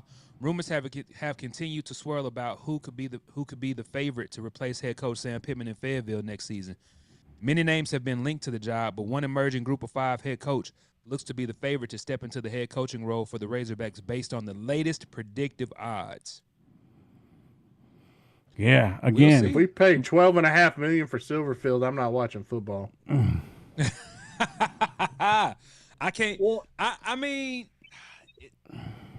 it ain't what Not we need another at offensive Arkansas. line coach. Yeah, Not it ain't another what we need at offensive line Arkansas. coach.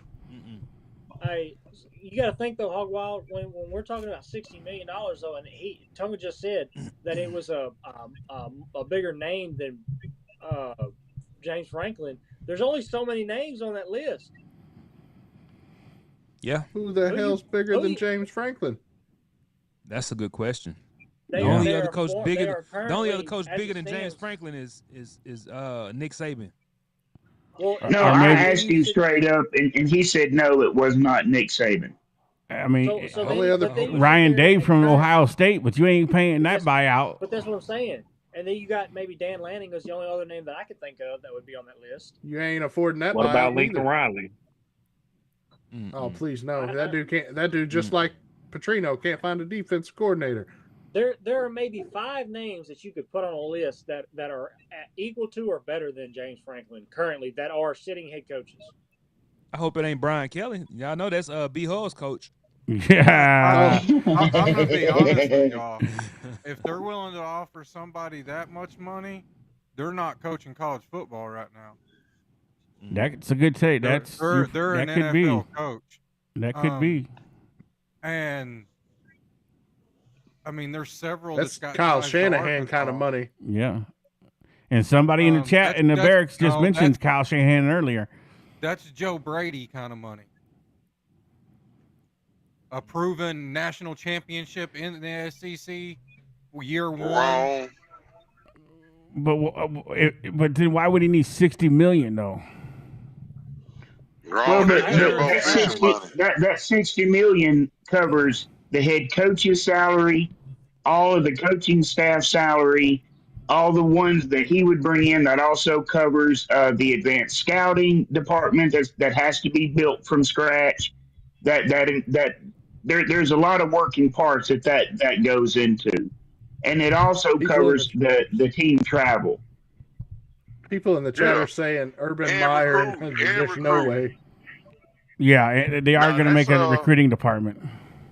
the only other yeah, name that that's I would want to Jimbo go get. Fisher money. No, Jimbo Fisher That's, ain't that's worth more $2 than million. Jimbo Fisher. Yeah, that's too much to be for Jimbo. Okay, Well, we maybe gonna a see. Kellen Moore or Chip Kelly. No, It you're seems like looking at a Kellen it seem- Moore, somebody like we finna that. get finesse. We finna get finesse. That's what I just said, Joe G. I said Kellen Moore, maybe a Chip Kelly. There's no way I would pay Kellen Moore that kind of money to come here and I coach. didn't hear the Kellen Moore. I heard the Chip Kelly. My fault, Connor. Oh, you're I good. wouldn't pay Chip Kelly neither. What is He's proven at the college realm. He may not look good right now, but there's a difference in play. is the Did he say he winning was a is- college coach though? Did he say he was a college coach, Tonka? He just said it was another coach. Oh, I mean, So, I mean, Now, it the could be first Chip name Kelly. that popped into my brain whenever he gave me those numbers, for whatever reason, the first name that popped into my head is the new Raiders head coach. Pete Carroll? Ooh. No. I don't know Pete why Carroll I Carroll thought can't coach in that, college. but He can't coach that in was college. that was He's the first thing that banned. popped into my head. I was like, Ew. That man's banned in college. Y'all might well pay me. Go I'm don't telling even you, worry hey, about just all break that. out the 1.6. How much NIL you need, Scout King? I'll shut down the program before that happens. We'll run with 25. I could do it with 25. Well, okay, 1.6 a year, 25 NIL. I mean, Yeah, my whole theory grass is cheap. in the vision is to pay everybody. Make sure everybody around me is paid. I'm not worried about no coaches or money. But guess what? I'm the guy to go get you up out of here if you ain't performing. That's my job, to make sure everybody around in the program performs. That's King, you ain't worried about what a money head 'cause you a coach pimp. does. Don't interrupt. Oh, buddy, money don't excite me. You know what I'm saying? I just know how to make it since I was 5 years old. That's what I was saying. You a pimp. You ain't gonna worry about money. Hog Wild, what's that second question you had? All right. So here's the real question. What are your one expectations for the next head coach? Ooh, we're gonna start with Joe G since he didn't get to answer the last one really.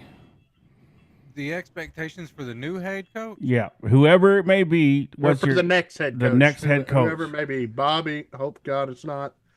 James, whoever we get. What's your expectations? They have to be adaptable. Okay. And what I mean by that is in every aspect of the game, you've got to understand that I have to know everything there is in a true just study of the game.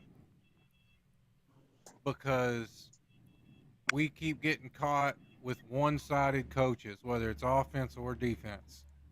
And we can't ever adapt and make adjustments. We've got to get an open-minded, adaptable coach, first and foremost.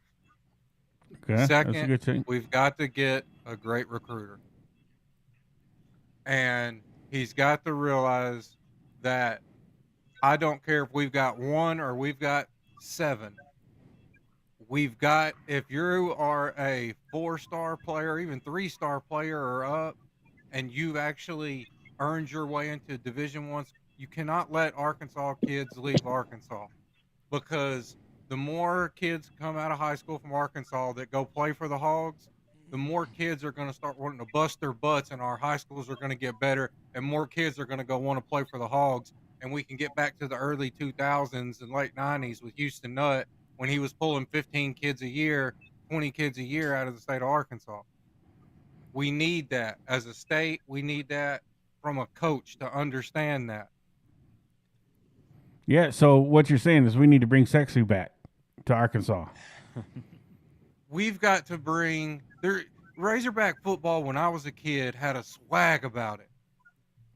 Like when But that's before we started paying players though. When they come to your college because they love the state and they love the. You know what I'm saying, Tonka. I know what you're doing. Before it was legal to pay players. It was but it ended way before that. I mean, like even in the early 90s, before we won a national championship in basketball, our football team, we still walking around puff chested like, hey, you still don't want to catch us any given Saturday. We can take the best team in the country all the way down through there. We still had that swagger about us, and it's completely gone. Houston Nutt truly had us believe it didn't matter if it was number one team or the worst team. You better go into it thinking that it's the Super Bowl. And he had the entire culture was that way. Every game was like the last game on the replacements. I mean, kick butt on 3. And it was, I missed that swagger about the program. So he's got to be able to be adaptable, recruit with an attitude, and he's got to be defensive minded, because offense will guarantee you got to have an offense. But every SEC national champion has had a defense that could stop anybody in the country. And the offense might have been the shining points, but the defense was absolutely for real. Whether it was the Bama team, that LSU team with Joe Burrow. We got to keep it moving. We're giving answers like it's Sunday service. So dragging one out, let's just. We trying to watch football. Let's keep with let's keep it moving. We got 6 people we got to get to, and we got some questions we got to cover tonight. That final prayer going to 12:30 right that's there. It. We trying to get the potluck, brother. Coach, what say you? Well, first I would tell everybody to hit that like it stole something. Let's get those numbers up. Number 1, that's most important. We about to 50. Number 2, go ahead. We're 1 away from 50 for tonight. Come on, can we get one more? There it is. Boom. There it is. Go. That's what I'm talking about. Our record is 96, so we got some work to do, but we can get there. You're going to break that tomorrow. Yes, we are. Oh yeah. What I'm looking for year 1 from whoever the head coach is I'm not looking at wins so much, because it's going to be really hard for a first year coach to win. Even if it's James Franklin bringing half of the Penn State team in, it's still going to be tough for Arkansas to win 5 or 6. So I'm not even going to look at wins or say wins. What I want to see, what I expect to see an Arkansas team that plays like a team. Yeah. I can agree with that. Ken Ray, we know you're going to be short and sweet. The game. Stop playing the game. Ken Ray breaking a 12-year-old's heart right now. Yeah. Let that kid go to sleep without nightmares. No. What I want to see, I just want to see a competent coach, man. I don't want somebody that's coming here and be bullheaded and stuck in their ways with play calling or the type of players they get. I want the best players possible. In my lifetime, I want a national championship in Arkansas. That's what I want. That's all I'm asking for. If that coach can't bring that, and he can't bring that swag that Joe G was talking about, It ain't gonna work out, man. That's what he needs to show that swag that first year. Yeah, He Hell, shows I'll that. take a SEC championship. man. Mm, Something to strut about, Look. as an Arkansas fan. You want something to puff your chest out, And walk with some swagger down the street. Yeah, I'm a Hogs fan. What's up? in 23 days, I turned 50 years old, and my life was half gone. God be willing, I get 50 more, and in one of those 50, we get a national championship. Hey, That's- that's a one. blessing, right? That'll be a That's, blessing. that's all I can say is Yeah. is please, Lord, give me one. I ain't being greedy, just want one. Mo, Thanks. what you say, man? What's your expectations for a first year coach, whoever it may be? What's he got to do to get this shit right? First year coach, man, I feel like he needs to be eyeballing a bowl game. Most definitely. For me, I think that it's possible. What, better especially than the with Liberty way Bowl? NIL Hell yeah! I mean, Yeah. I'm talking New Year's Bowl. You know what There I'm you saying? go. Bahamas Like, Bowl. yeah, I mean, to be quite honest, it's not as hard to build a team as it was 5 or 6 years ago because of NIL. If they give him the proper package, if he has any type of recruiting in his background and talent evaluation, he'll be able to put a team together. You know what I'm saying? So for me, because I mean, to be quite honest, we've seen it happen at other places. We've seen it happen at other places. Coaches coming in first, second year and making waves. So my expectation is bowl or bust first year, especially Most if said we've Outback given you Bowl or enough bust. NIL money to put a team together. Yeah, That's just my Indiana, opinion. year one, 11-2. I agree. I won't say that. I won't say 11. I'm just saying. I'm just I'll saying. take I'm just saying. 75. Indiana went I'll 11-2 take in the first year. 75 or I'll take 75 or 8-6 though. Yep. And he went How many 11 games and is 2 that? with Sam Madison sorry. players at Indiana. I'm sorry, not 75 75, Liberty but Bowl, Mo. 8-4. 8-4. You talking about Outback Bowl? Outback ooh, Bowl or eight bust? games the first year. Ooh, All I'll SEC take 8 schedule, games. or 9-game SEC not schedule. 9-game SEC. Hey, Ooh. the right coach can do it. You ain't wrong. But I mean, it's Scout not like King. we. Oh. Go ahead.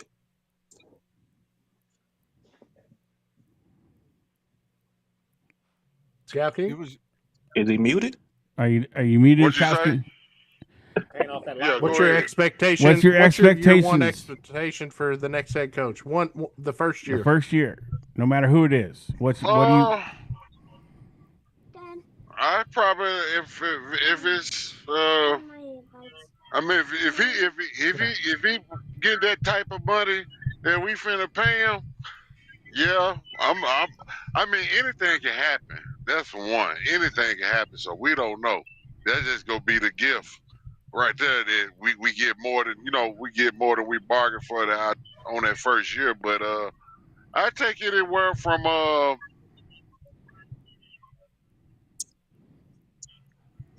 I say I'll be happy between maybe between because we're going a 9-game schedule next year. Yeah, I had to be happy between 7 and 9 games. Yeah. Yeah, All because right. that's gonna be our reality. We're gonna have 9 SEC games, and we ain't gonna really have number probably one cupcake game. That's So fact. Not next year. 7 and You can look at next year's schedule right now. You got. Let's well, do yeah, that. 7 to you don't 9. Pull it have- up.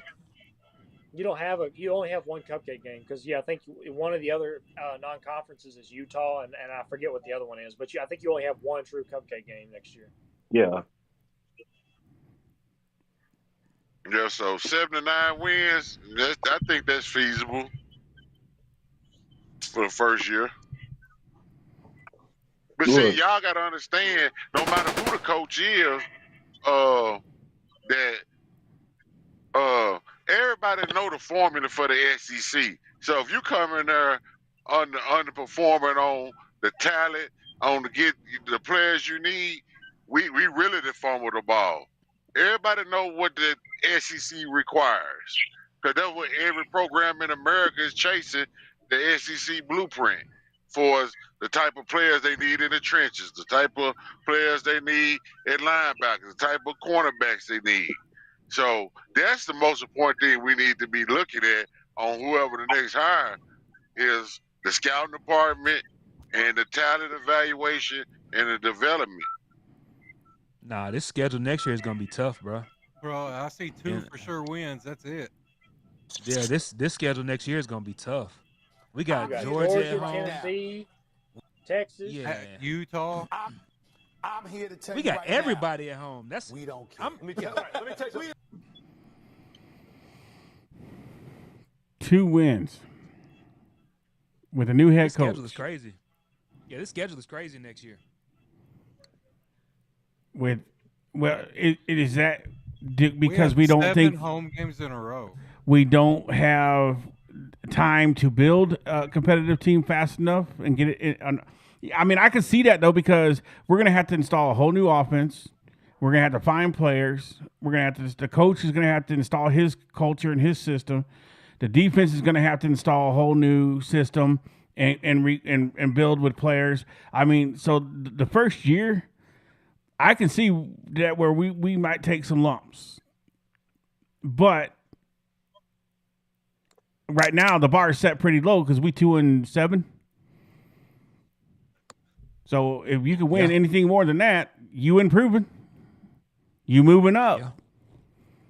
We may not be fast enough to what us fans would like to see, but one thing we all should be able to agree on: no matter what happens, who we hire, we're gonna have to give them time to work their shit out.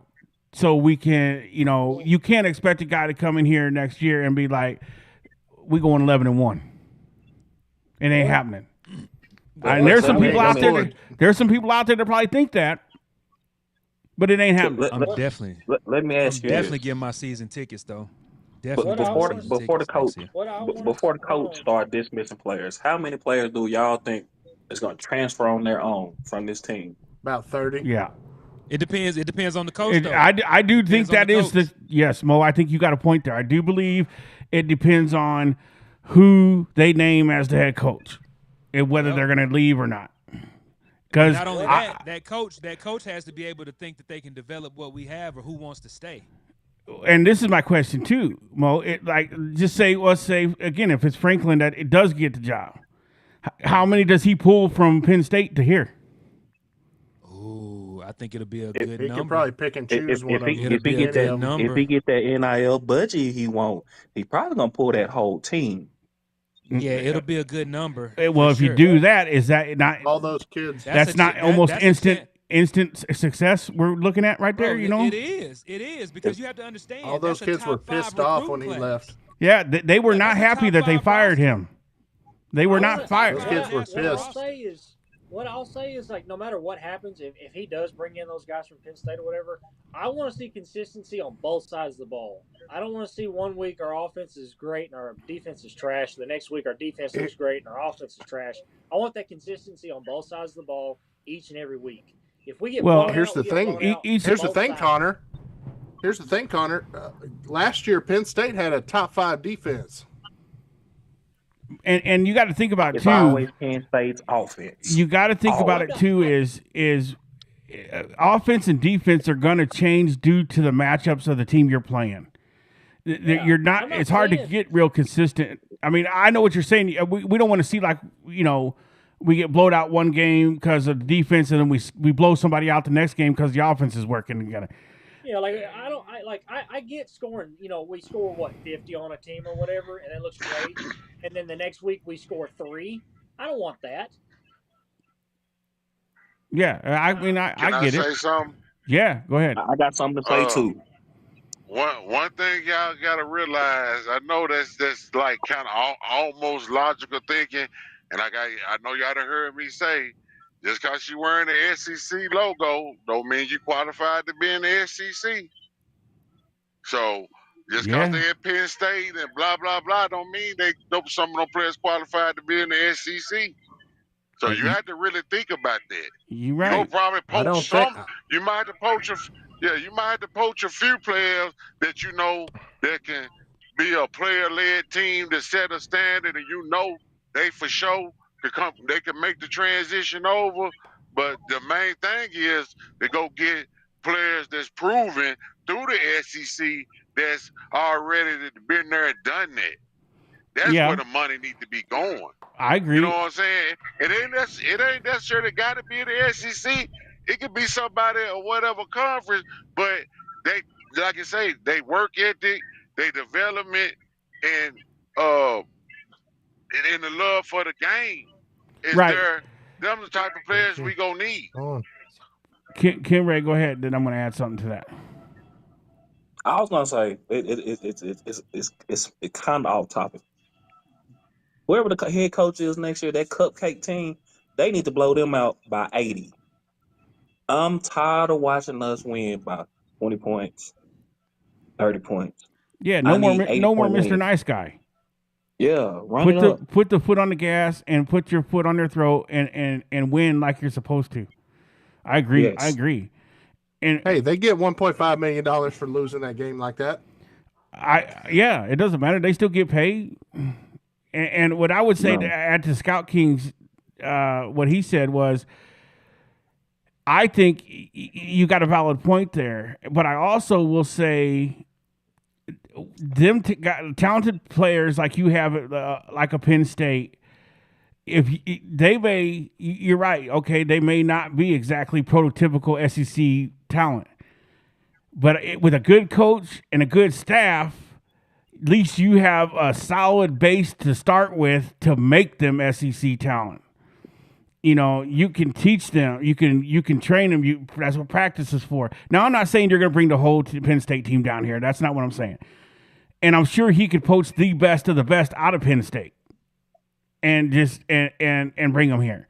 Along with you get that much NIL, you're gonna be able to pretty much poach whoever you want. But what I will say is you know, that's one thing you got to take into consideration. And YT, didn't we talk about who's the one that took the basically? Was it Nebraska or Indiana that took the whole James Madison team basically over there, and now look at them. It was Indiana. Yeah, look at Indiana now, and they ain't even in the James Madison was like, were they even in a football conference, or did they just show up and play people?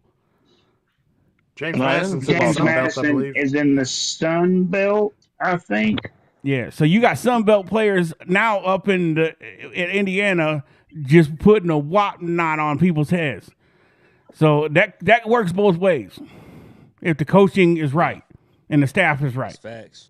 Hey, That's Sarge. facts. I mean, I could even Yeah, go ahead, Connor. Sarkisian said it best for me back in 2021 when we blew the brakes off of them. He said it in the post game press conference. He said we are not SEC ready. What happened the next season? He stacked his team with SEC caliber players, and they went and competed for a national championship. The very next season. Yeah, I mean, the thing about this is anything can happen, and that's what makes this exciting. It also makes it frustrating because you got a bunch of content creators, you got fans that are drooling at the mouth to just give us something. We're tired of chewing on this same piece of meat. It's flavorless. Give me something till I can give my people. And unfortunately, it sounds like it's going to be another 30 days before we get anything that's concrete or even really somewhat reliable. I think that's bad if it's another 30 days. Yeah, but look, It's bad. YT, we looked it up. The last 4 hires, was it? They didn't announce it till after. It was like at the end of the week in the first week of December. Yeah. It's like a week before National Signing Day. So it's almost like that's their trend. Why do we think we would change it now?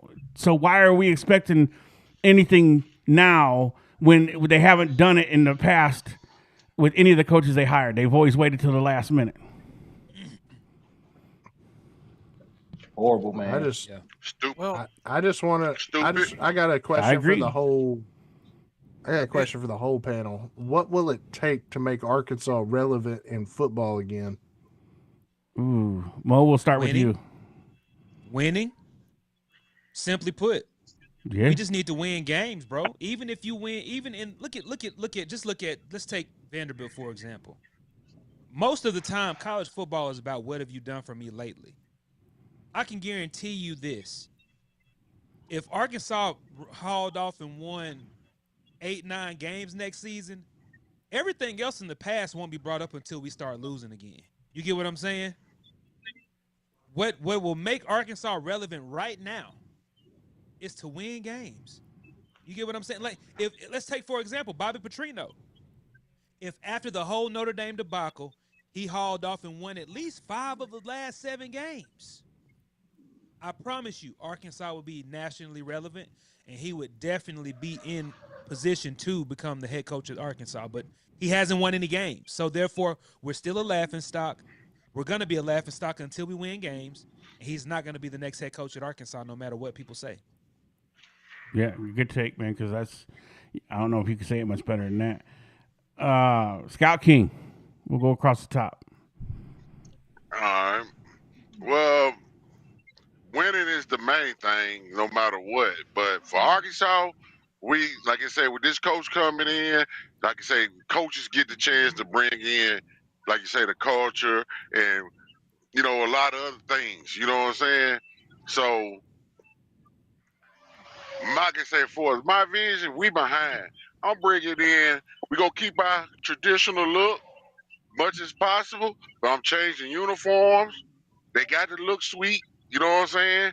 And the stadium experience, and like I say, for the stadium experience to come, we don't even have the lights to do anything. We don't have the drones in the sky that put a big red hog in the air when we score touchdowns or either down on the field. Um, uh, like Stadium I say, experience is trash. I can confirm that. I got I got to bring back the whole stadium experience. Like Good to see you, DJ. like I said, if I was the head coach, I'm trying to do kind of like what I want to start a streak. Has while I'm the head coach, when everybody look back and say, "Damn, see, he was here 10 years, and guess what? We had 10 years of sold out stadiums." Kind of like Yeah, Nebraska. They've been selling out since the 60s. Sell out stadiums. That's the right. type of stuff we need to bring back. And you think Nebraska is priced out up there? No, because if you got a sold out stadium, the money is coming in. You ain't gotta outprice the fans to come in. Like I say, the big wigs get to stay in the inside, and whoever paid for their 50-yard line seats in the middle or whatever 20-yard line, they can keep that. But we finna pull in uh the regular fans that bring their kids or whoever want to come at a decent price, and the food go come down. Like I say, it's go get spit up and ate up if Yeah, the price is right. I agree. See what I'm saying? Yeah, and we got a comment from So he's. We got a comment from just a second, Scott King. I don't mean to interrupt you, man. Sorry about that. Big V, man, it's good to see you in the chat, man, and you are spot on with a couple of your comments here. And his thing is in big capital letters: the culture. The culture at Arkansas is terrible, and I'm gonna put it sucks. That's what I'm gonna say. It is. It just sucks, and he's hit that right on the head. And his second one, real quick, was the retired uniforms, like you said, Scout King. The tired swag. We boring to these young bucks out there. It is. We have to. You have to get them, quote unquote, Nike uniforms. Let's get the Under Armour. You remember the chrome red helmets we rocked one game? Yeah. I mean, Them things were fire. why are we playing like Uncle Rudy instead of Cool Ken over here? I mean, it just doesn't make any sense. Our whole program is tired, and But we see, need a I'ma shot of tell you what. adrenaline.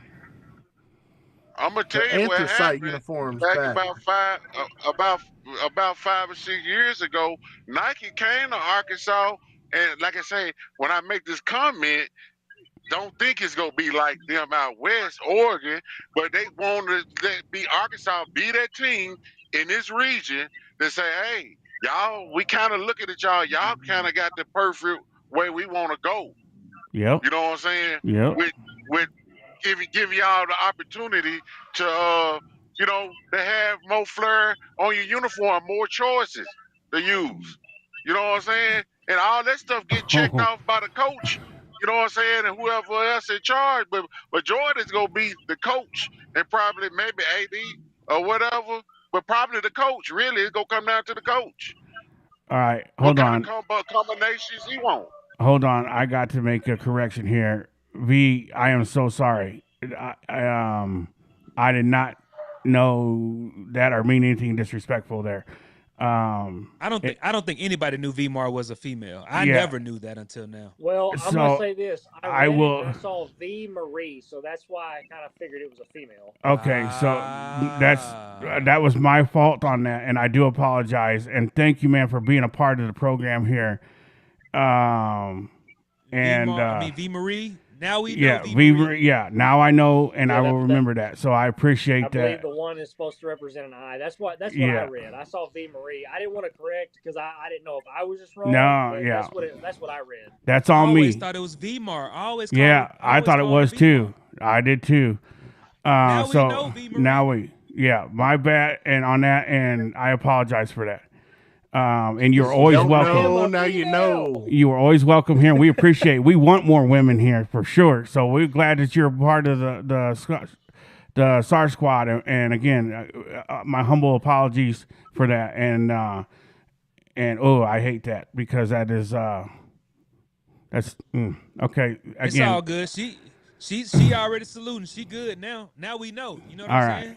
So Now again, if we mess up, she can smack yeah, us. you're right. Just reach in there and smack us. You're right. But all Better right, get some yas queens out that's there it. for us. Sarge. That's what I'm talking about. I love the ladies in the chat. I love ladies that love sports, man. That's just we need more of it. Tuffy said, "Y'all done got me on this to see this head coaching debacle. Laughing at all this fake news running wild, bro. What else we gonna do, man? Hey. I mean, We ain't faking news. We're just putting out. we just all the regurgitating. speculate. We just regurgitating the same information everybody else is. The the real action is gonna be here Saturday when we get to watch the Hogs take on Michigan State. So until then, we got to make it through the week, man. Yep. Here's a real question. We still gotta give Hunter y'all high Yurchek brought quality this HOG up. content. Hunter Yurchek brought this up in the Bobby Petrino when he was naming Bobby as the interim coach about some advanced scouting department. I want to know what y'all think of how will this advanced scouting department help the next head coach be successful? Joe G. Well, We don't have one. It's gonna help. They're gonna get one. We're gonna get one. Hey, So I'm about to That- hop off that's real quick. Do simple. you mind if I go ahead and answer? That's a simple one for me. yeah, did I? Oh yeah, Connor. I'm sorry. I cut you off on that. So No, go you're ahead. fine. I just wanted to. I'll answer I'll answer this question. Not this one. I'll answer the previous one. But and then I'll hop off. I just wanted to say that I think that Mo hit it right. Wins, and then Scout King with the culture. But I also think I want a coach that's going to be cutthroat. I want somebody like a Lane Kiffin that doesn't care that you're down by 40 in a game. He's going to be that coach on the sideline. It's like, hey, look, come over here, dunk the ball in the basket after scoring another touchdown up by 60. I want that kind of coach that just does not care about your feelings, because at the end of the game, at the end of the day, all we care about is the win and loss column. You could win by 2 and still a win. I want that kind of coach that does not care how they get the win or what it looks like. I don't want him to let off the gas pedal and throttle it out. I want him to step on that gas pedal and just shove it down their throat each and every week. I want that kind of a coach. I got you. And that's I all can I'm agree. gonna be. That's it. I can agree. Joe G. All right, y'all. I'll let y'all later. All right, man. Connor, thanks for Connor, stopping have a by, good buddy. night, bro. Yes, sir. as far as the previous question, I ain't got nothing more to say about that than what Mo did. I mean, he went ahead and hit the nail on the head with that one. You Yes, just he got to did. win. But as far as this recruiting team, it's simple. You've got to break. You've got to take somebody that knows that I'm splitting this country up into regions, and I'm gonna go find a great finder of young men from each region, and I'm going to put them all into a room together, and they're going to compile a board of the top 20 in each region. And then once they've got those, whether it's 5 regions, those top 100 kids, then you'll separate it with, do we got a chance, do we not? And then you go and hand it to a coach, and that's your list. You go and get those guys. You may, if you got that NIL package, there's no reason. And you pick a couple of them that are just too good, whether you got a chance or not. You got to go give it a try and offer them what you can offer them. And if we can get guys from With all around Franklin, the and country to he get told him, together to put something together, man, that would work out great.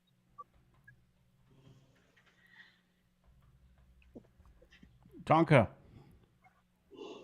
To answer the first question, winning was brought up and culture was brought up, and all of that comes from having an identity. Arkansas has always been successful when their defense has been successful. I'm going to give y'all a little bit of a history lesson real quick because I'm the old man in the room. Arkansas in the Southwest Conference days was known as a defensive team.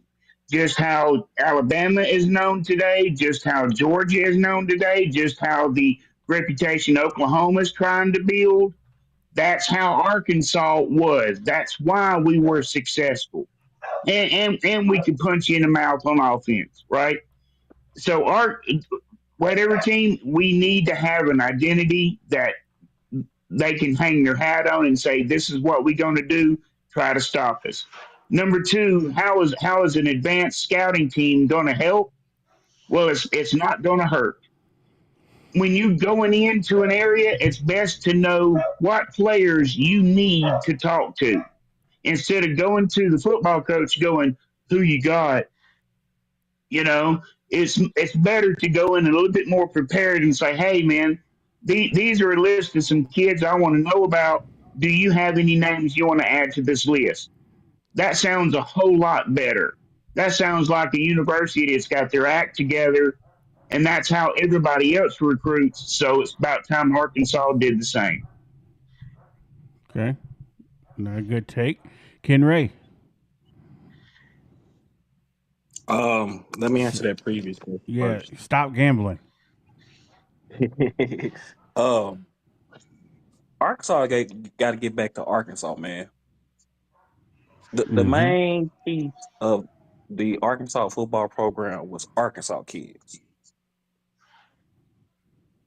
We got Arkansas kids going everywhere now. Nobody is staying home. That what made Arkansas football teams great. Those kids growing up becoming Razorbacks, getting a chance to be on the field as a player, starting. That's what made Arkansas great. We don't have that right now. I can I can barely name 3 players from Arkansas that's on the team. 3. That's not Arkansas football. It's so many kids in this state that goes under recruited, that doesn't get recruited at all. I don't want to see them at another SEC school. I want to see them here at Arkansas. Second question. Advanced scouting. Look, Arkansas ain't had a good scout in a long time. Uh, Pittman got hired, and everything just went to boo boo. Let me just say that. Um, Man, they need it. It ain't too much that I can say behind it. We need a department that we don't have. We need graphic designers for the tweets and stuff that they put out. We need For one, we need another main GM.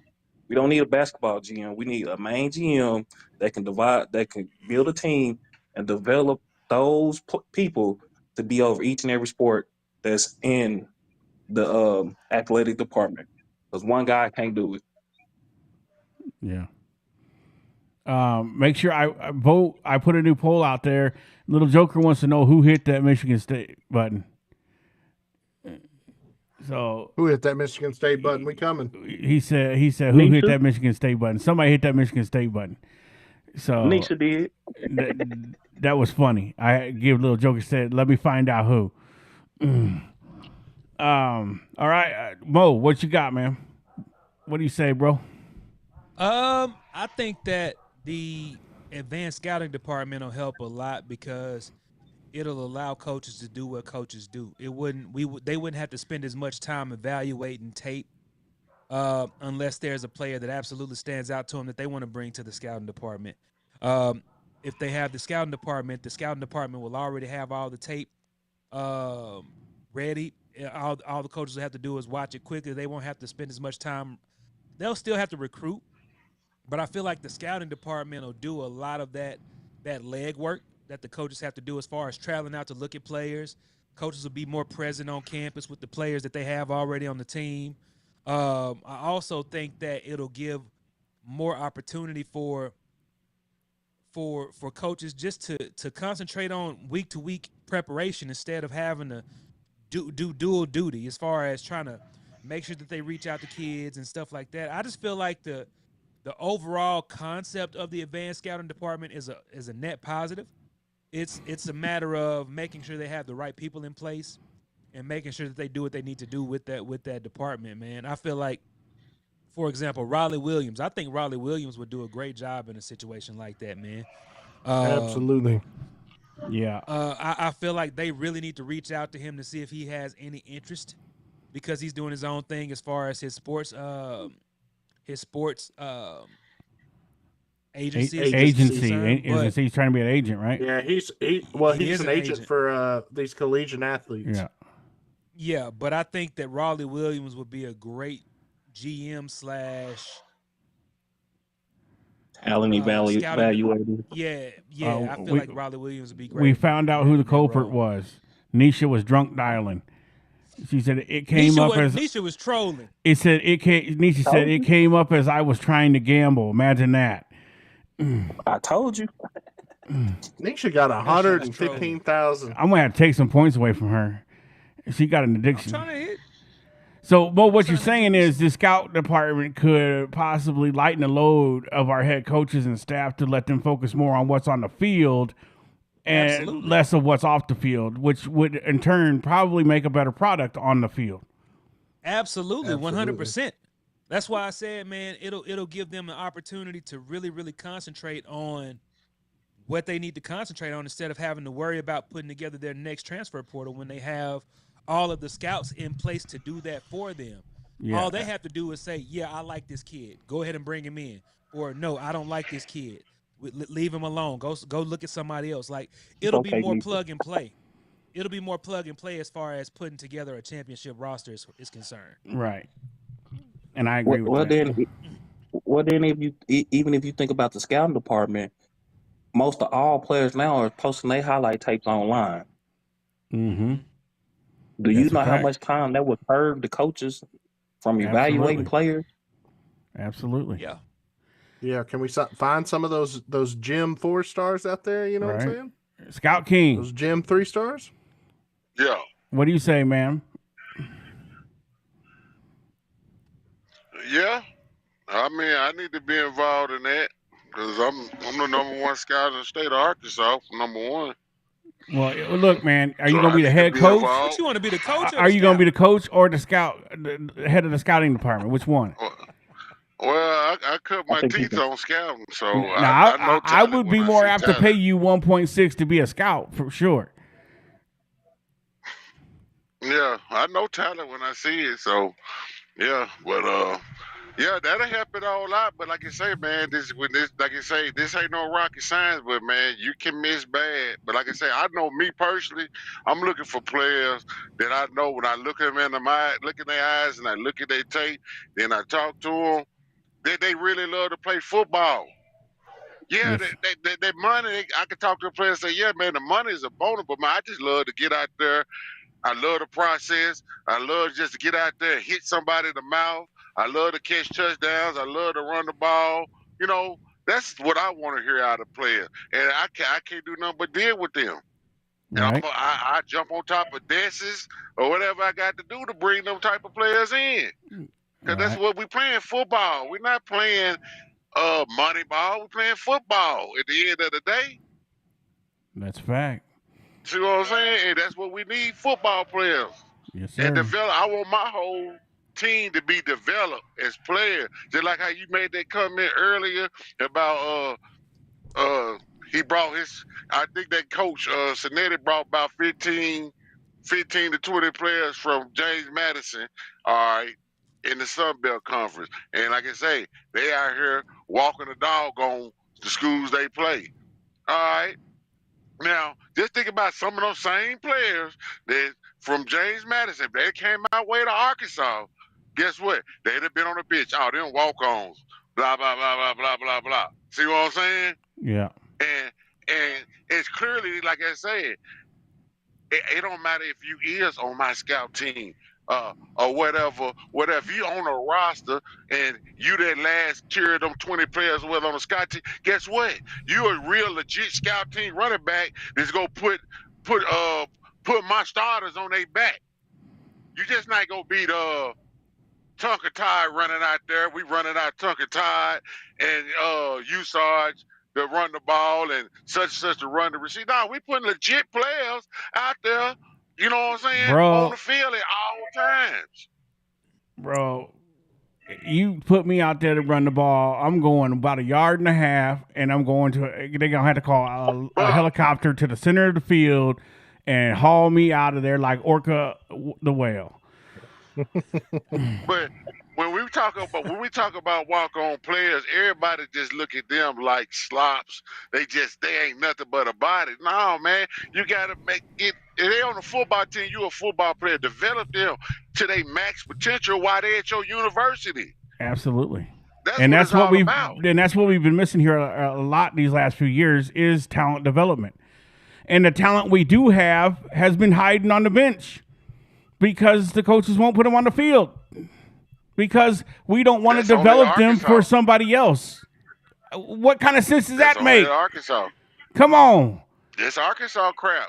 It So is. hopefully this next coach come in that is gonna have a whole new culture that we ain't gonna have no problem with our offensive coordinator, defensive coordinators in practice. We gonna get a bunch of ones on ones. We gonna get a bunch of twos on twos and vice versa.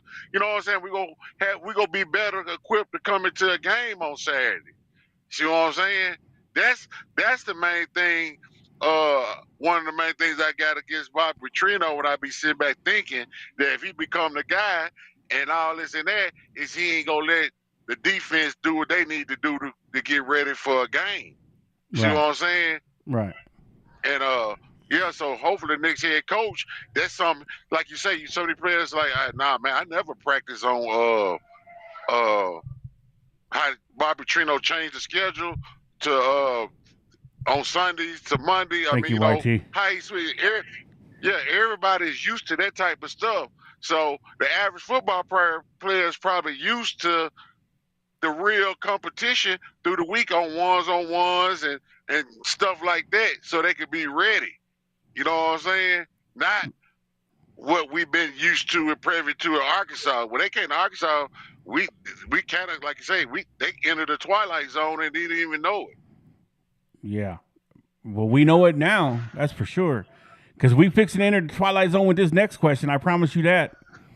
All right, Hog Wild, hit him with All it right. because this gonna blow. All This right, is gonna start all kind of. This is why we saved this one to the end because this one's gonna start all kinds of problems. All right. So, as we've watched many a podcast and many sympathizers for this one individual, This is a two-part question because I got another question behind it. Um, with all these Bobby Petrino cup bearers, if anybody knows what a cup bearer is, they carry the wine to the kings and stuff at the round table. Here, my Um, lord. Take my lord. with all these Bobby Petrino cup bearers, will they lose their mind if we don't retain Bobby? But why should they?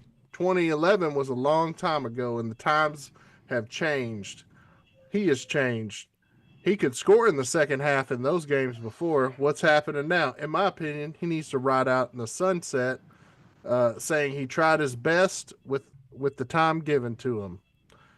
And also, what makes Arkansas an attractive place for to a coach? Is it a great facilities or is it the community itself?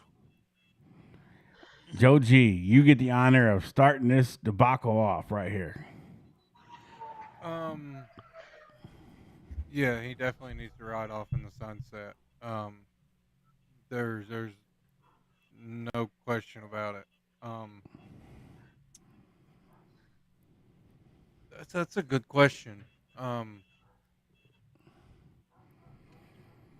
we've got great facilities. Our facilities compete with just about everybody in the country. Um, I think the X factor's got to be Washington County. Um,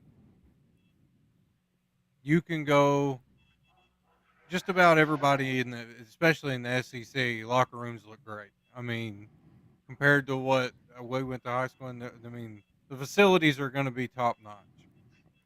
But when a coach can raise a family and have his family come up and they're in a great place, I think that is a big selling point. Because even though these guys are football coaches and they make millions and millions of dollars, they're still normal human beings that still have family and they still have the same celebrations that we do, and they want a good community to do that in. So I think I think it's the community itself that is the biggest sell for a head coach at Arkansas. Good take. Good take. I agree. What do you think's going to happen to all these Bobby Petrino supporters too? You think they're going to I lose their ever think loving mind? no, I think that what you're gonna hear is as soon as the season's over with and Bobby's gone, they're gonna be like, see, Sam Pittman sabotaged Bobby Petrino's career. Nobody could win with the Sam Pittman team, and they're gonna blame it on Sam Pittman. Mark my Kendall words. Briles won. Mark my words. That'll be exactly what happens. It'll be Sam Pittman's fault. Yeah. Coach Broccoli, let us know.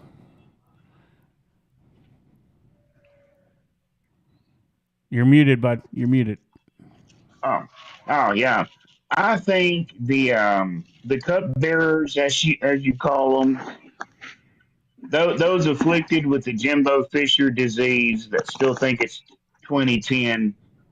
I think they'll whine and cry for a little bit, and then other Arkansas fans will point and laugh, and then that'll basically be the end of it. What was the second part of the question? Oh, The about the second part of facilities. the That's Yeah, right. about the yeah facilities. is it the Yeah. facilities that attract the coach or is it the community that attracts the coach? Well, here is the ugly truth of college football today. Everybody has good facilities now. Everybody does. Because, back 15, 20 years ago, facilities is what sold the program to the kids, right? And that's what helped bring coaches in was how up to date are your facilities. Well, now everybody has great facilities. Everybody. I mean, you could go down to the Sun Belt and find programs with great facilities down there. Same with the American Athletic Conference, right? So facilities don't have the same pull as they used to.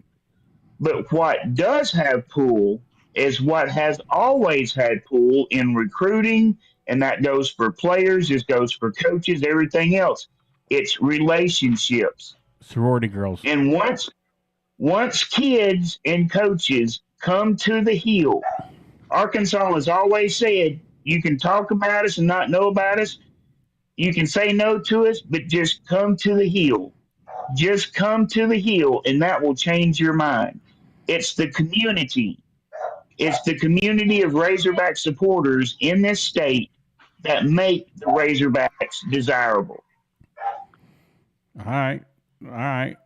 And while Ken Ray's off the screen, I want to answer that. I think the cupbearers, please, my lord, may I have another, are going to run around, pull their hair out, and wind up as bald as me. But what happens is, soon as the new head coach wins the game, Bobby's gone out the mind, and everybody's on board because we over dramatic Arkansas fans. We gonna be we got rid of Bobby. Oh, we're never gonna win a game, and then the next head coach is gonna win his first game. Be like, okay, let's go. I'm on board. They jumping on the hype train as soon as it takes off to leave the station. So I ain't worried about that. The facilities, we got great facilities. We got a beautiful football stadium. If you give us a team that we can get behind and support with regularity, that is going to fight every time they in that house, that place will be packed every Saturday. I promise you. And that to me is, some of these coaches, now I'm not saying James Franklin, but some of these coaches are coming from stadiums that hold 25, 30,000 people. They walk into our stadium with 75,000 plus people screaming, calling the Hogs. That lets that coach and them players know, hey, we in the big time. This is as close. Puts goosebumps on your yeah, arm. this is for some of these players, that's as close to an NFL experience as you're gonna find. Is an SEC stadium, and just like the one right here in Fayetteville. That has got to be attractive to young kids and transfer guys to come in from other conferences and be like, wow, look at that. And I think that will help us in the long run. But we need to, one, like we said earlier, the culture's got to change. We got to get the right coach in here, get a good staff, good defensive coordinator, offensive coordinator. All that stuff has got to be done first, and the rest will follow. It's like dominoes. Once that head coach falls, the rest of the dominoes are going to come into place. And hopefully, at the end of that, it's a big bottle of success that gets knocked over. Ken Ray, what do you say about these Bobby fanatics? If he don't get the job, what are they going to do? We going to have some mental hospital, they're going to gain some patients, or what's happening? I think they're going to go into hiding. You think so? They're going to go into hiding. They're going to crawl back under the bridges? Yeah. And then when we The have bridge our first trolls? loss, I knew it. We should have hired Bob Petrino and blah, blah, blah, until they get admitted to the mental hospital. Yeah. I think that's what's going to happen. Arkham Asylum's going to get full. Yes.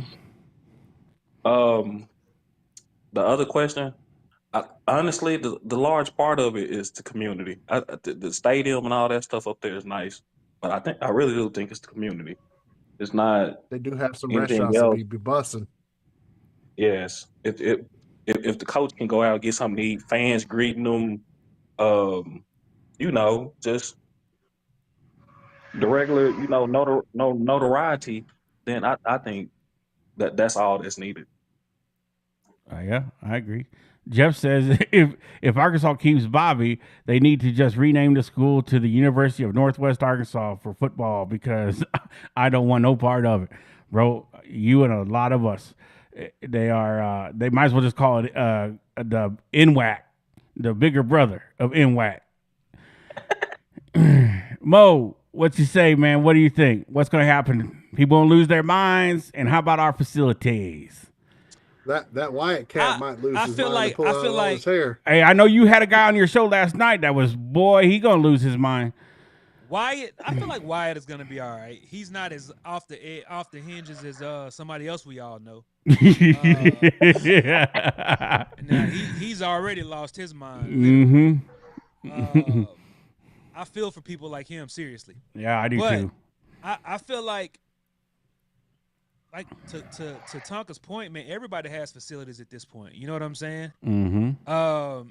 Facilities aren't the draw anymore. And even still, with everybody that is upgrading their facilities after Arkansas did their big upgrade a few years ago. Hell, they have bigger and better facilities than Arkansas right now. So facilities isn't going to be the draw. It's going to be community. It's going to be culture. It's going to be state culture. It's going to be community. It's going to be how the team, how the state rallies around the team, and that's something that nobody else in college football is going to have because the Razorbacks is all we got. So everybody across the state of Arkansas, whether you graduated from Arkansas State, whether you graduated from UCA, whether you graduated from SAU Magnolia, everybody in the state of Arkansas is a Razorback fan no matter what they say. And the school that they graduated from is secondary. So at the end of the day, man, it's going to be community. With everything that's going on and being developed in Northwest Arkansas, it's going to be an attractive place for people to come, for coaches to come. It's not too far from Missouri. It's not too far from Oklahoma. It's pretty central to everything that's around the area. So I think it's going to be the community that's going to draw the next coach in for sure. Yeah, Little Joker says our locker room exactly like the Cowboys. That could be a problem, Little Joker. Because right now the Cowboys can't get right. And I love the Cowboys. No, hold on. Didn't y'all just pick up Quentin Williams? Yes, we did, and a linebacker from Cincinnati. So hopefully our defense could slow down a run because we can't stop one. I'm gonna go with Scout King's motto. There are no solutions for Cowboys football. Yes, just like the Commanders. Anyway, on that note, Scout King, what do you say? Oh, well, I really don't care nothing about what they think about Bobby. Like I said from the jump, when Bobby came on, here's the thing. I said Bobby wasn't my friend. He's on the docket. So you did say that. That's I on really tape. Yeah, so I don't care what they think. Like I say, they just the type of fan that don't, like I say, they just always want to poke and prod around anyway. See what I'm saying? The people always doing that type of talk, so we ain't worried about them, like I say. But for us, facilities and community, I believe both of them is together. You got to have infrastructure. And you gotta have the community. You know what I'm saying? So I believe they're equally yoked. All right. Okay, we got one more question to round out the show. Everybody gets a minute to answer. And we'll start with you, Joe G. As Arkansas fans, do we have unrealistic expectations? And chat. Soldiers, we need 2 likes. Get us to 60 before the end of the show. We got about 3 minutes or 4 minutes left. Get us to 60 before we end the show. Hold on, Joe G. Stop gambling for a minute and hit that like button. I ain't never seen so much gambling in my chat in the barracks in my life. I mean, I know y'all real Army, so we got some real vets in there, and we did gamble a lot in the barracks. Don't get me wrong, but just do me a favor, hit that like button for us. Get us to 60. Go ahead, Kid Ray. So, what group of fans are you talking about at first? That's what you got to address. No, I would say all fans, rational fans. Okay. Rational. Okay. What? Go ahead with your question one more time, Sarge. What do rational Arkansas fans have too high of expectations for the Razorbacks? Unrealistic. Unrealistic. Better word. Yes. No, because and I'm gonna say this. I got a minute, so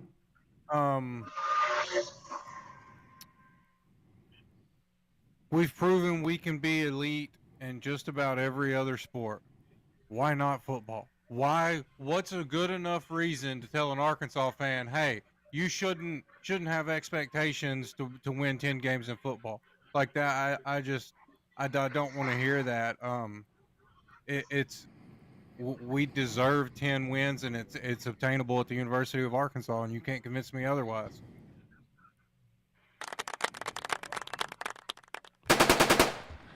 I will say the same thing. Coach Broccoli, what do you got? Do we set too high? Are we too low? Let us know. Well, I think as pertaining to whoever the new head coach is going to be, expecting more than 4 wins the first year, I think would be unrealistic.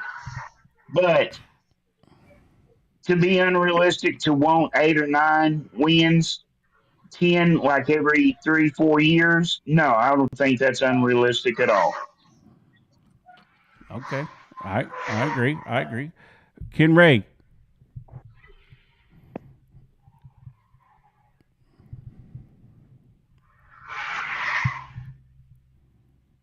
Mm-hmm. Ken Ray meditating. Yeah. Gotcha, bitch. What is he playing? Call of Duty or something? I don't know what he playing, but No, I'm not. I'm not playing anything. he I'm, gambling. I know that. yeah, I was. Got Bet Saracen up in this joint tonight. Yeah. I don't think expectations are too high, man. I don't know how to answer this because, like I said earlier, me as a Razorback fan, at least once in my lifetime, I want to win a championship. Could I give a regular win count that I want to see every year? No, I can't because I want them to win all their games, but at the same time, I know this is Arkansas and that's not going to happen. Yeah, that's a fact. Could Arkansas win 8 or 9 games on the regular? Yes, but historically, it doesn't happen. So And boom goes the I would say yeah, yeah, yeah. There is some high expectations. Yeah. I got you. I got you. Mo, what do you think? Are we too unrealistic? No, not at all. I mean, take Mississippi State for example. Even though their season hasn't gone exactly according to plan, but they played a lot better than Arkansas. You know what I'm saying? Facts. Take Ole Miss for example. They got the right coach at the right time, and hell, he's caught lightning in the bottle for the past 5 6 years. Take Vanderbilt for example. What they're doing, the right quarterback, the right coach, the right culture, the right time, it can happen. So I don't think Arkansas is being unrealistic at all, especially based on what we've been through for the past 14 years. Man, hell, we have to demand better than 2-7. We have to demand better than Absolutely. winning 2 games a season. Absolutely. So at the end of the day, man, I agree with Ken Ray. We can't necessarily put a number on it, but it has to feel different. You get what I'm saying? It can't feel like the same thing over and over and over again. So, no, I don't think we have unrealistic expectations. I feel like, hell, I don't feel like we demand enough, to be quite honest. There you go. I agree. I just want a coach with a backbone. You know what I'm saying?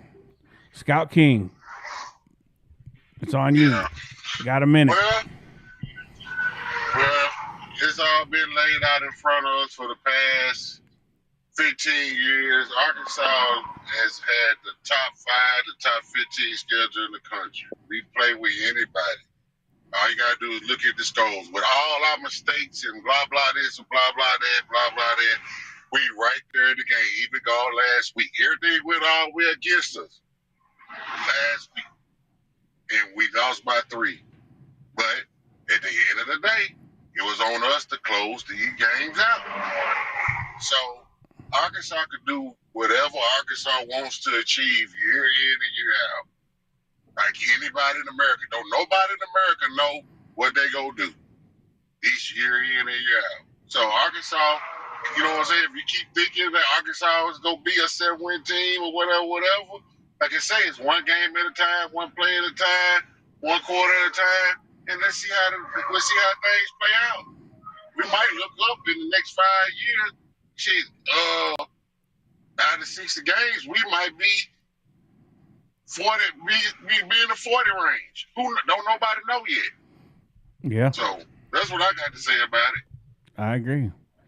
Well, all right, guys, we appreciate you coming on the show tonight. We right there at the 10 o'clock mark, and we got through it.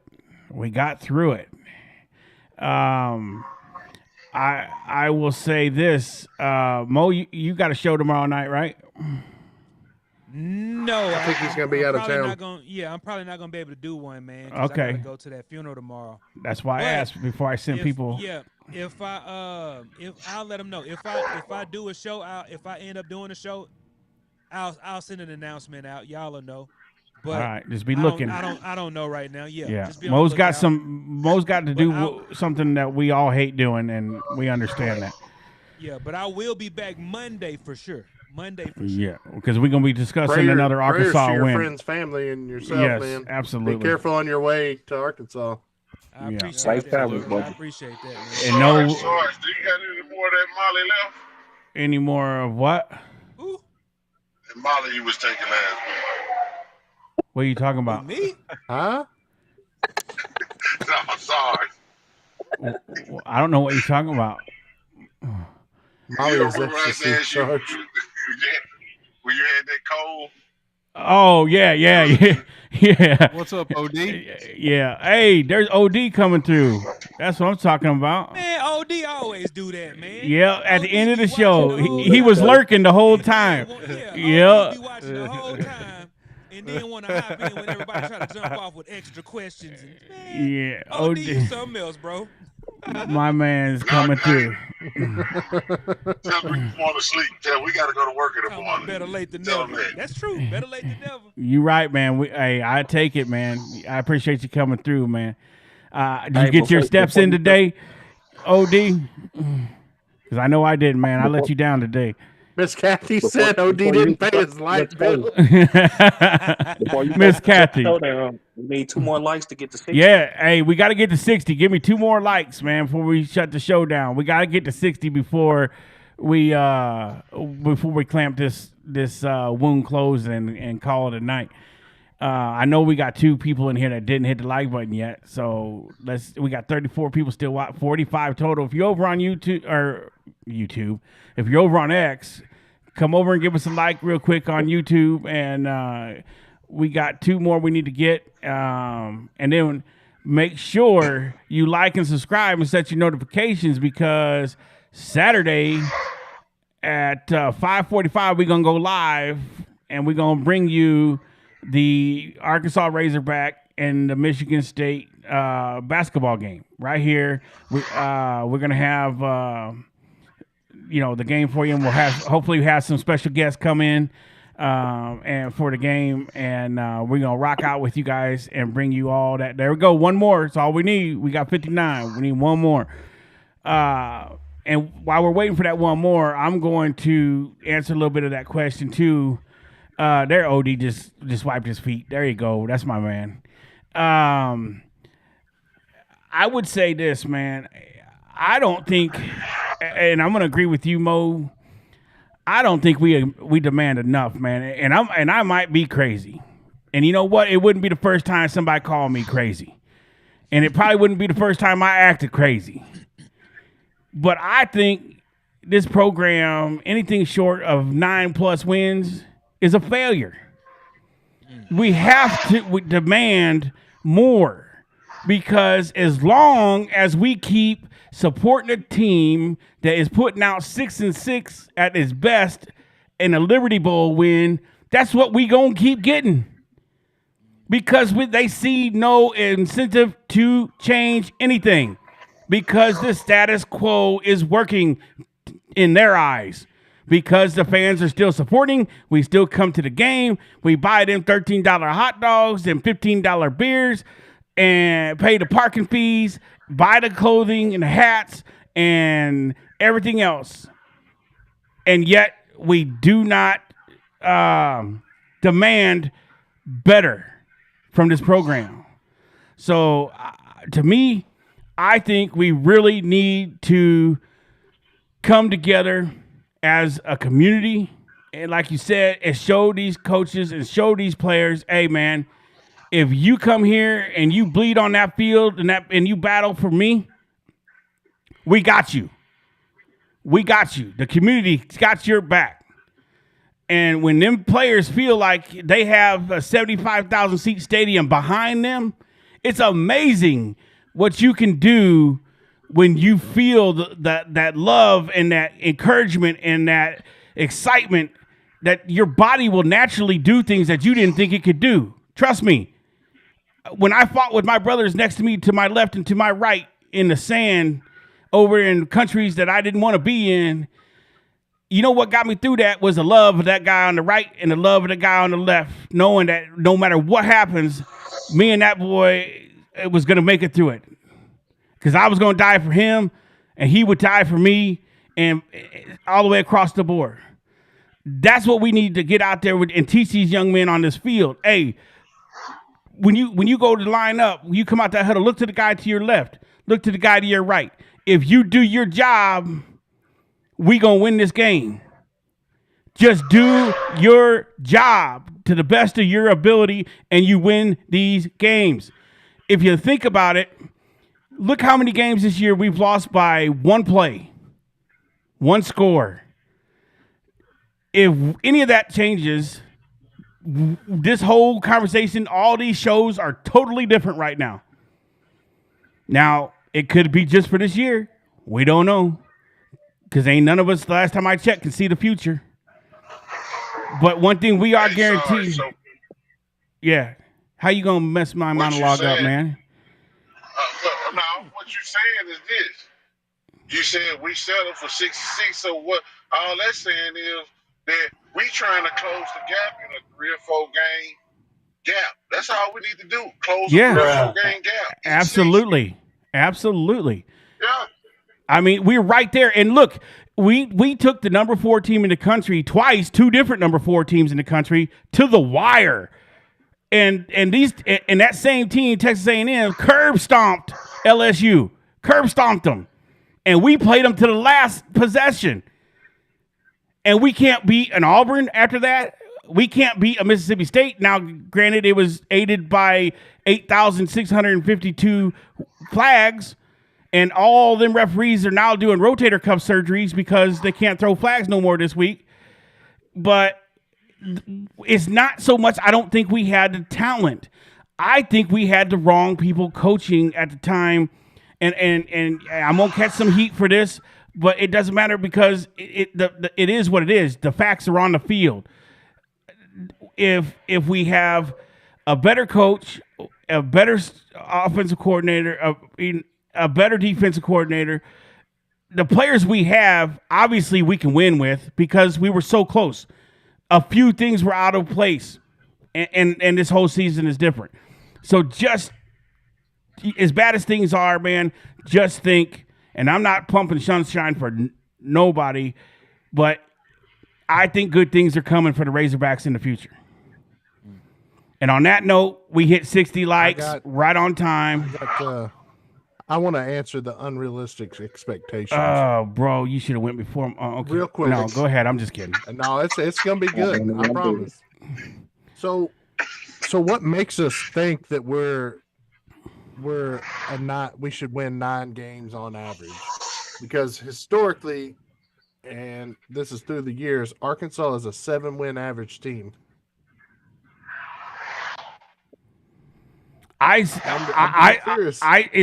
don't care about what we did before. We're starting new now. You have to start new now. Expectations going forward, we should average 8 to 9 wins a game with an occasional 11 win. Absolutely. Because I care about what this next coach, this is the most important coaching hire in Arkansas history right now. It is. If we get this wrong, we're gonna be be below the basement. Death sentence. That's all I'm gonna say. We're gonna be underneath the foundation of the house if we get this coaching hire wrong. Oh, Nisha said you hit 60 8 minutes ago. I'm sorry, Nisha. I'm okay. I should have been off 8 minutes ago. All right, guys. I appreciate everybody. We will see everybody Saturday. We love y'all, soldiers. To all the new recruits that just signed up tonight and became members of the Sarge Squad, we appreciate you and welcome. And hopefully we'll see you Saturday. And we do have a Discord. Transplant can get you. And we are active in there, especially myself and YT. So we're always in there to, answer questions, talk, do whatever you want to do. But Mo, I appreciate you, man. I'm really sorry you got to go do what you got to do, man. But I, me, your family, and I love you, man. And my heart I love goes. y'all, bro. I love y'all too, man. I appreciate the support, man. It's a And tough time, man, but we're gonna make it happen, man. I We will appreciate y'all be for having me we on will tonight. be there Monday waiting for you, man. Is the kiddo doing better, by the way? He is, man. He went back to school today, man. He had a good day at school. Awesome. Yeah, Good deal. He still got a That's little what's bit up. more of his antibiotics to take, but he's doing a whole lot better. There you man. go. I Joker appreciate that. Joker deal. said it right. We some no limit soldiers. You right. You right, little Joker. That's exactly right. Hey, put me in at running back, coach. I'll tear every ligament in my knee before I get across that line. That's it. But I'll do it. Ooh. Hey, I'm good for one carry. It'll be Call my it the last chunky- one, but I'm call good it the- for one. Call it the chunky package. Hey, put me on that 1 yard line when we need a touchdown. I could do what a Shaq McCroy did one time. So, all right, guys, we're going to close the show down. I appreciate y'all. I'm going to cut y'all loose, and we'll shut down the show. And, again, see everybody Check out Saturday. the new outro, too. Yeah, we got a little new outro to do, and we will see everybody again Saturday at 5:45 right here on the Razorback Recon with the Sarge channel. So don't be there, be square. That's all I got to say. So appreciate it. I'm gonna dismiss the panel. Squad leaders, we appreciate you. Mo, love you, man. Love y'all too, man. Y'all have a good night, fellas. Ken Ray, we'll see you in Discord. Coach Broccoli in Discord. All right, here we go. All right, YT. Great job tonight, and man, I appreciate everything, the hard work, and we got 61 too, and all you soldiers out there in the chat, enjoy the outro, and let us know in the comments what you think. Comment down below and let us know what you think of the new intro and outro. And with that, you are Woo pig. dismissed.